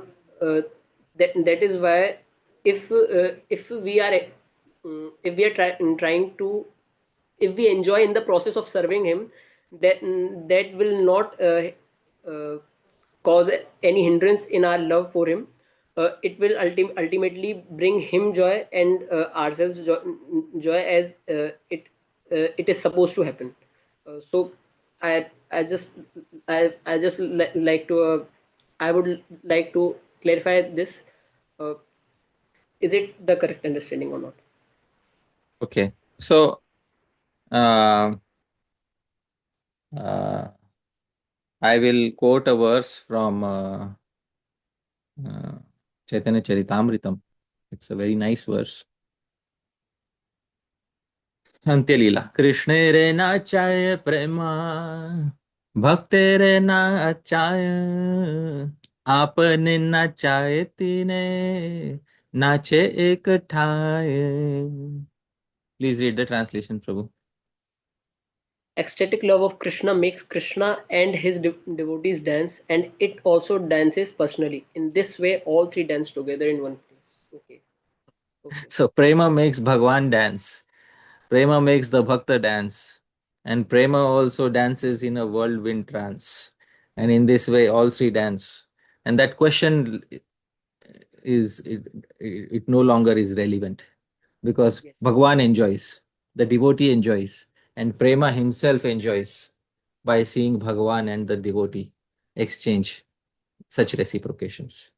So at that time, you will not think like a yogi, am I doing something sinful by enjoying? That question will not arise at that particular point of time. All right? Because as soon as you contact Sri Krishna, your material life is over.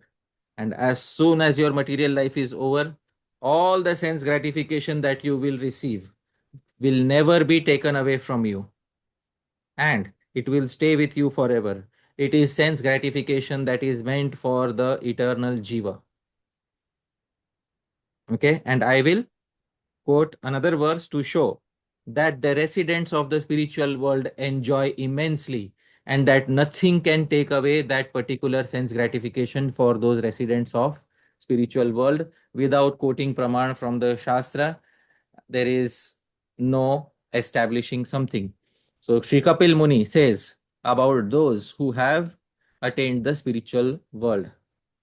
न कर्हिचिन्मत् पराशांत रूपे नंक्षन्ति no मे निमिषो लेढिहेति येषामहं प्रिय आत्मा सुतश्च सका गुरु सुहृदो दैवमिष्टम्. Please read the translation. The Lord continued, "My dear mother, devotees who receive such transcendental opulences are never bereft of them. Never bereft of them. Devotees who attain Vaikuntha never become bereft of any sense gratification that they receive. Please read ahead. Neither weapons nor the change of time can destroy such opulences, because the devotees accept me as their friend, their relative, their son, preceptor, benefactor, and supreme deity. They cannot be deprived of their possessions at any time." So, no matter what happens, the question of who is enjoying is irrelevant in that particular place. Although everybody's natural tendency is to serve Bhagwan, Bhagwan's natural tendency is to serve the jivas. Both are looking to serve each other, and this culture of service is the foundational cornerstone of the spiritual world. This is the foundational cornerstone of the spiritual world. Everybody is engaged in giving pleasure to each other, and they are not thinking like the selfish jivas of the material world. So therefore, even if Bhagwan gives them some pleasure or some other living entity gives them pleasure, they also reciprocate with Bhagwan and with those living entities to the best of their ability.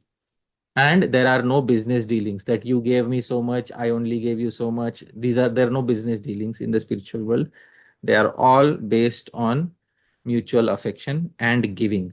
As I said, most people in this world don't understand what is prema, to take away the anxieties of another person, to take the anxieties of another person on one's own head, and to make sure that they are comforted, to make sure that they feel loved.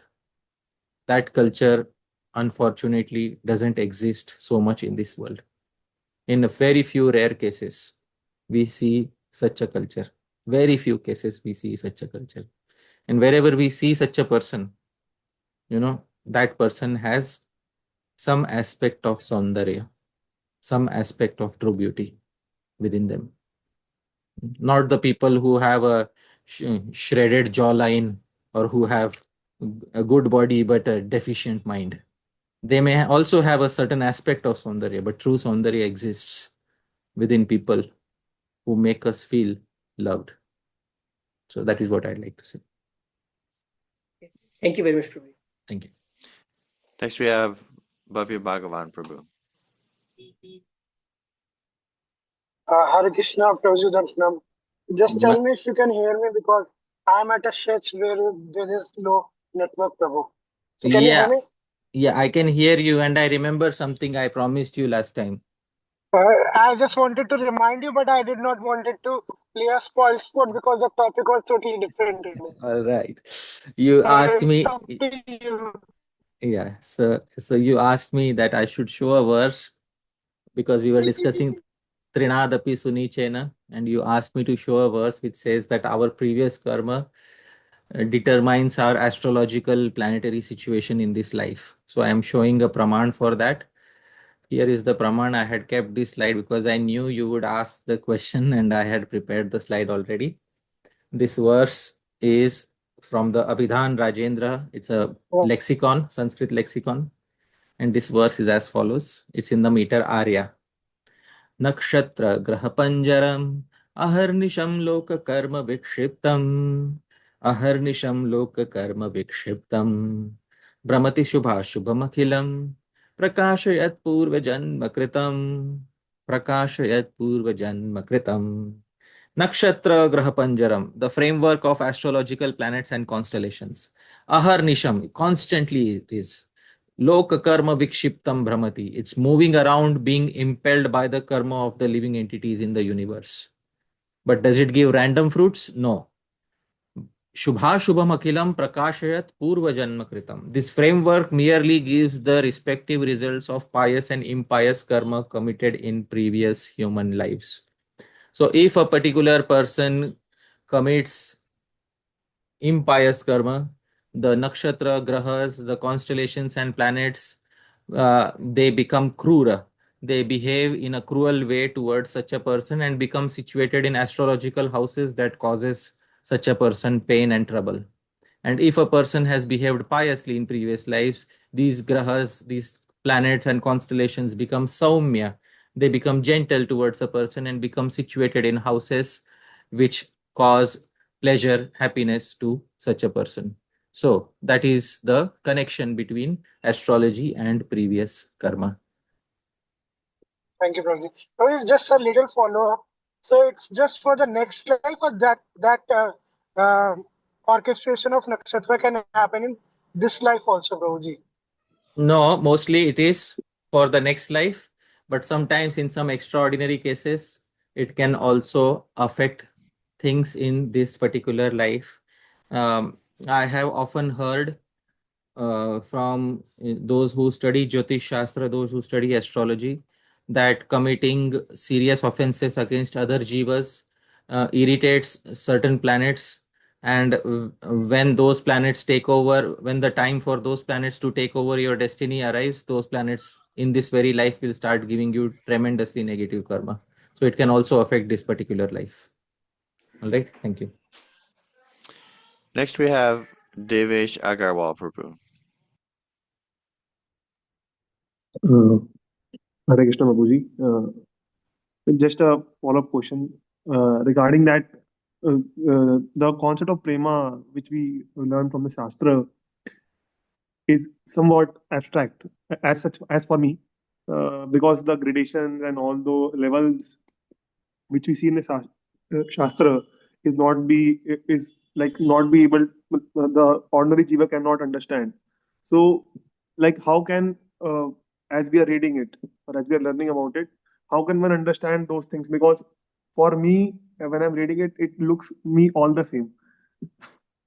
Maybe I am not able to understand fully, but all right. So when you read about the concepts, the definitions of prema, it becomes difficult because these are abstract concepts. And of course, the jiva cannot understand so much these levels of prema. So how do we get understanding in this regard? So I'll tell you a very simple example. In Natya Shastra, in the science of dramaturgy, there is a process called as Sadharanikaran. Sadharanikaran is generalization. In English, we would say generalization. Let's say there is a lady who is brought up in the modern world and who has never had a chance to understand the tradition. And if somebody tells her that tradition says that actually love towards a husband means voluntarily rendering service to the husband without expecting much, she may say, well, I don't agree to such a concept of love. I agree to 50-50. You give 50%, I give 50%. You do 50% of the work, I do 50% of the work. This is modern definition of how love works. It works like a business transaction. You do 50%, I do 50%. So then she goes and watches a drama. And the drama is describing a story of the past ages, wherein a particular lady gives everything to her beloved, and the beloved also sacrifices everything for the lady. And because of voluntarily giving everything to the other person, the joy that the lady experiences, the particular character in history has experienced, is immensely greater than doing 50-50, doing a business deal. So when she sees such a drama on stage, when she sees the emotions of unconditional giving, a generalized version of that emotion enters within her heart. And then she is able to perceive a little bit of what that sort of a happiness is. The happiness of unconditional giving as seen in a drama, and a generalized feeling enters within the heart of the audience. For the first time, her heart is touched by emotions that she has never felt before. Why? Because life previously only taught her 50-50. You do 50, I do 50. You do the dishes, I'll do the clothes. You do the cooking, I'll do the cleaning. That is what life has taught her previously. But now she says, maybe it's better that, I consider not dividing my love like this. And then when she comes home that day, she asks her beloved, she asks her husband something. She says, what would you like me to do for you? And the beloved is startled. What happened to you suddenly? I'm not used to hearing this statement from you. What happened to you? And then the nature of that person also changes, because most people think that you can get love by demanding it. But only the intelligent ones know that it is service which conquers the other person, not demands. It is service which conquers the other person. Not, you can't demand love from a person. By giving service to another person, you truly conquer them. You cannot conquer them by making a business deal. So, coming back to the point, when we hear about the interactions of Krishna and the gopis, a culture of seva that we have never heard about previously, that we have zero experience of, is introduced to us, and we may not be able to immediately understand. Patience is of utmost importance here, because the mind's tendency is to reject. Oh, this is false. Nobody can be like this. Why? Because I have not seen anybody like this. Therefore, it must be false. So, our mental tendency to reject anything that doesn't match our worldview, that mental tendency should be kept aside, and a lot of patience is needed to understand the culture of the spiritual world. Why Shri Radha gives much more than what she receives. and why Shri Krishna also gives much more than what he receives. In their own way, they give much more than what they receive. And this is what prema is. And finally, when the jiva becomes gradually convinced of this, and in the previous lecture, I also said, material suffering also plays a major role in detaching a jiva from this world, from personal sense of happiness. So, when the jiva becomes detached from their personal selfish happiness and becomes established in the culture of prema, that mental attitude of prema is what attracts Bhagavan. That mental attitude of the jiva is what attracts Bhagavan. And that attitude can be very well practiced also in this world with the Vaishnavas. So we should also try to practice that attitude with the Vaishnavas. Genuinely, we should practice, not artificially. Genuinely, we should realize and practice that attitude with the Vaishnavas. So that is what I would like to say. Next, we have Parama Karuna Prabhu. Oh, wonderful.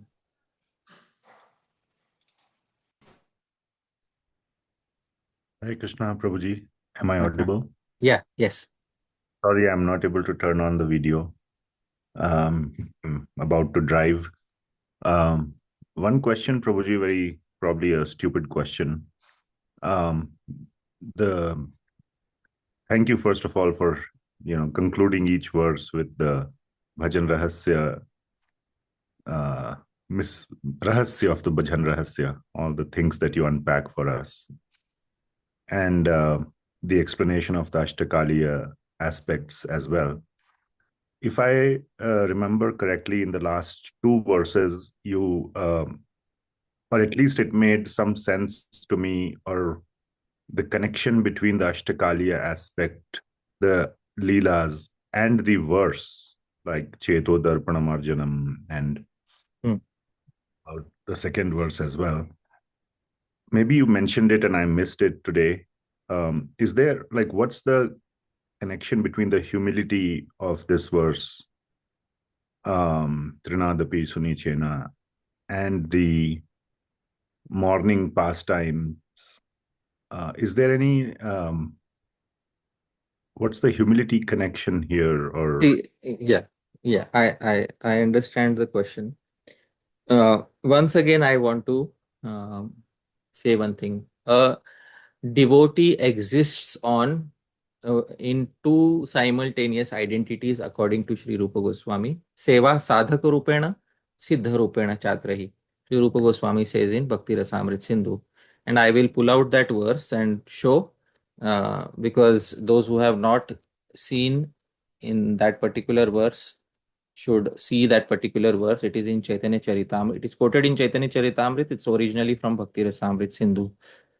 Seva sadhaka rupena siddha rupena chatrahi tadbhava lipsuna karya vraja lokanusaratah. The advanced devotee should follow the activity of a particular associate of Krishna and Vrindavan. Now here is the main part. He should execute service externally as a regulative devotee as well as internally from a self-realized position. So basically, a devotee has two aspects to his or her existence. One is called the sadhak aspect, the practitioner aspect, and the siddha aspect. In the sadhak aspect, in the third yam, in the third part of the day, Srila Bhakti Vinod Thakur says, you meditate on tṛṇād api sunīcena taror api sahiṣṇunā. And in the siddha aspect, you meditate on these pastimes, wherein the actual meaning of tṛṇād api sunīcena, that is, I had specified in the previous talk, that having no selfish material desires for happiness, selfish happiness, but the desire to give happiness to others and to gracefully receive happiness from others. So that is the actual meaning of tṛṇād api sunīcena. That is seen in Krishna Lila, where Shri Radha and the other gopis sacrifice everything for the pleasure of Krishna. They cook so much for Shri Krishna. They go from this place to that place, and they make so many plans to meet Shri Krishna. And Shri Krishna also, tṛṇād api sunīcena, makes so many plans to meet Shri Radha. thinking about her constantly, render so much service to the cowherd boys, render so much service to the living entities in the forest of Vrindavan. So each and every one is behaving according to that tṛṇād sunīcena principle in the spiritual world. So that is how this particular verse can be understood. So I hope that clarifies. Can we unmute Param Karuna Prabhu and ask him if? Yes. Thank you. Thank you for that connection. Really Thank you. appreciate it. Thank you, Prabhu. Next, we have Bhagavat Prabhu. Hare Krishna. Thank you very much, Prabhuji, for giving me another chance. Prabhuji, I have a silly question probably, but I have had this question for a long time. In the context of Nitya Leelas, we have heard that in the last verse also you explained that at the Nishant Leela, Srimati Radharani come to Yavat and Shri Krishna come to Vrindavan. And then when Yashoda Maya calls for her, she from Yavat she comes to Vrindavan. And in Srimad Bhagavatam, it is also described that Shri Krishna almost every day goes to Govardhan. And he also goes to Kamevan. The distance between these places is too great. So I wanted to understand, in the spiritual realm, is it that these places come together to facilitate the leelas, or is it something else? So, in the spiritual world, the distances are easily traversable. It's not that the distances are so great that they cannot be traversed. So the distances in the spiritual world are easily traversable. In the material world, the Dham has manifested in such a way that the residents of Kali Yuga find it difficult to travel so many distances. Also, another thing is, some of the Leela Sthalis, some of the pastime places are actually replicas, because the originals are, they are disappeared. So some of the places you see are replicas. Govardhan is the original one, but some other places you see are replicas, and therefore the actual places might be somewhere else, and hence the traveling distance that you see today may not be the same traveling distance that might have existed 5,000 years ago. But still, in the spiritual world at least, the distances are very much traversable and humanly traversable, so that it doesn't cause any issue for any person in a human body to traverse in Goloka Vrindavan. And that same Goloka Vrindavan manifests as Gokul, and the capabilities of the associates of Krishna are also exactly the same as they are in the spiritual world. So it doesn't make a difference, at least for the associates of Krishna. That is the answer to the query. Thank you. Thank you very much. Hare Krishna. Next, we have Bhavya Bhagavan Prabhu. Yeah, Hare Krishna, Prabhuji. Thank you for answering my previous query, Prabhuji. Prabhuji, so you just mentioned that Krishna reciprocates with Radharani in a very special manner. That is, he is doing beyond what his limits are. And you mentioned that is how we should also reciprocate with devotees. Is that what you mean, Prabhuji? That we should go beyond our capacity? See, it's not a question of me saying anything. It's a question of each and every one of us realizing. It's not that I make a statement and then everybody makes it a rule of law that from today onwards I will behave like this with all the devotees. It doesn't work like that. Yeah. When we have attachment to Bhagavan, we also have attachment to those who are dear to Bhagavan. And when we have attachment to those who are dear to Bhagavan, we go out of our way to do something extra for them without expecting anything. Otherwise, the general principle in the material world is to have a business transaction. You give me 50%, I'll give you 50%.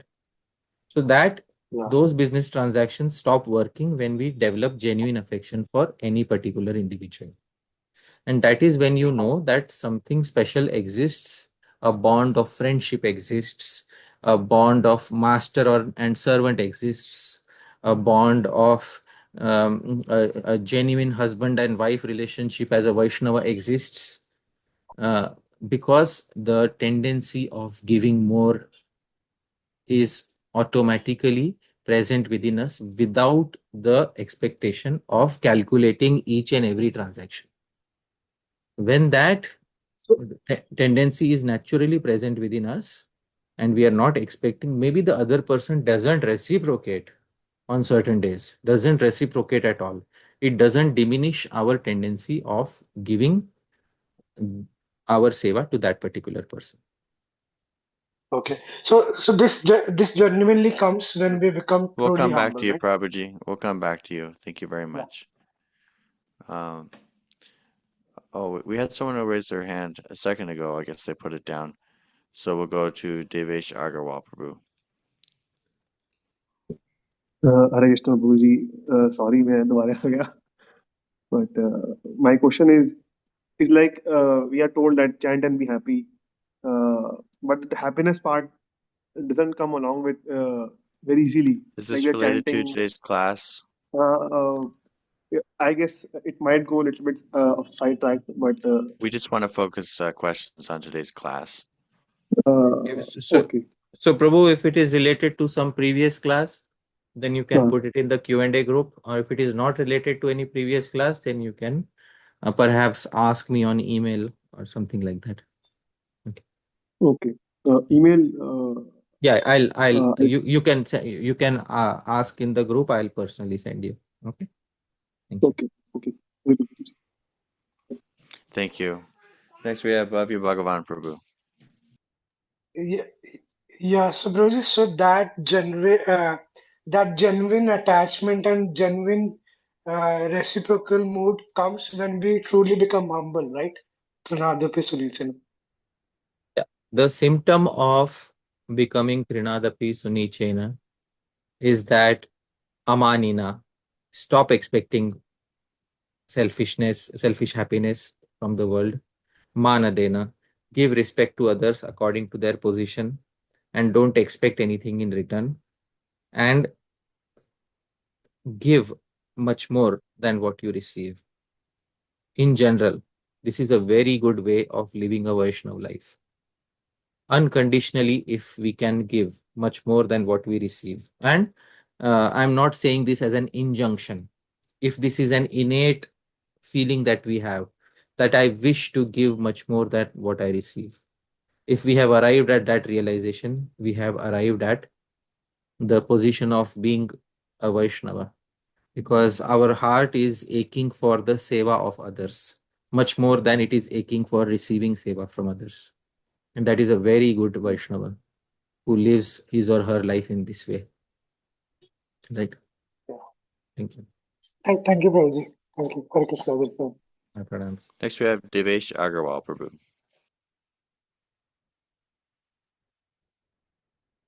I think he put his hand down. All right, no, last chance. Go ahead. I don't have any question. I will ask. Okay. On the group. Thank you. All right, last chance to ask a question. Anybody? All right, it looks like that's it. And so thank you all so much for being here. Thank you for your wonderful questions. Maybe there's one in the chat from Bhagavati Vasudha Mataji. A progressing devotee develops the mindset of no anxiety for self on this material world, but continues to have anxiety for the service of the Lord and other Vaishnavas genuinely in this world, which is the true nature of prema. In that case, one can use one's intelligence for service only. Mataji, do you want to raise your hand and clarify your question? I'm not able to understand it as written.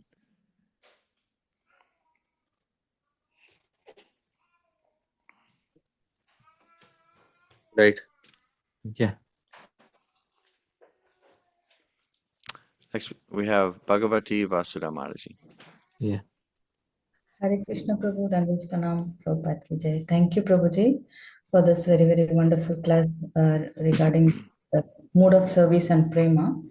My question is that, Prabhuji, when one progresses in bhakti, and in that case, one has the feeling that Avashya Rakshibe Krishna, so there is no anxiety for the self, but he continues to have the anxiety for doing service to Krishna, and pleasing Vaishnavas. So that is the real nature of prema. Is my understanding correct? And in that anxiety, so one really need not use his intelligence for the self, because he has the faith that Krishna will take care, but he will use his intelligence only to please Krishna and devotees. All right, now I understood. See, what you are describing, Avashya Rakshibe Krishna, is Sharanagati. Sharanagati is the first step towards attaining prema. And after Sharanagati, Bhagavan also becomes inclined towards the Jiva, and Jiva is obviously inclined towards Bhagavan. Yet the Jiva does not want to give Bhagavan the anxiety of taking care of his or her day-to-day issues. So therefore, the Jiva continues to use their intelligence so as to not disturb Bhagavan for worldly maintenance and sustenance. So such a Jiva may continue to work in the world, continue to use some of their intelligence in the world, but at the same time, the reason for them not giving all that headache to Bhagavan is because they don't want Bhagavan to have that anxiety. So the Jiva will use some of their intelligence in maintaining themselves, in maintaining their subsistence in the world. But as far as service of Bhagavan is concerned, that is their primary, that is the primary intention with which they are living their life. So at the same time, they will definitely use their intelligence for their own self, so as to not give Bhagavan that anxiety, or so as to not put that burden on Bhagavan. So that is the answer to the query. Yes, Prabhuji. Thank you, Prabhuji. Thank you all so much for your wonderful questions, and I'm really grateful for your patience with me and any mistakes, imperfections that I make in my service. We have one more question. And Oh, it's maybe a private message to you. I can't see it. Yeah. Let me see if it's related. In Brahma Vaivarta Purana, it is stated that one day the Vrajavasis awoke in a transformed, magically opulent Vrindavan with jeweled palace, etc. I understand opulence breaks spontaneous love, so how it happened when we see here the cowherd boys give simple things to Krishna like gunja beads. I don't think this is related, right? I didn't understand the question. Maybe they we can. We didn't cover this past time, so we'll skip that question. Okay, I'm going to invite everyone now to unmute and give a big thank you to Hari Parshad Prabhu. Hare Krishna, thank you so much. Srila Prabhupada ki jai. Srila Prabhupada ki jai. Srila Prabhupada ki jai. Hare Krishna Prabhu. Srila Prabhupada ki jai. Krishna Srila Prabhupada ki jai. Hare Rama, Hare Rama, Rama. Srila Prabhupada ki jai. Thank you very much, Prabhuji. Thank you so Srila much for your wonderful Thank you class. Srila Prabhupada ki jai. Jai Srila Prabhupada. Shriman Hari Parshad Prabhuji ki jai. Srila Prabhupada ki jai. Srila Prabhupada ki jai. Hare Krishna Prabhuji. Anandakoti Vaishnavrind ki jai. Thank you, everyone. We'll see you soon. Hare Krishna. Hare Krishna. Thank you, Mahāprabhu. Srila Prabhupada.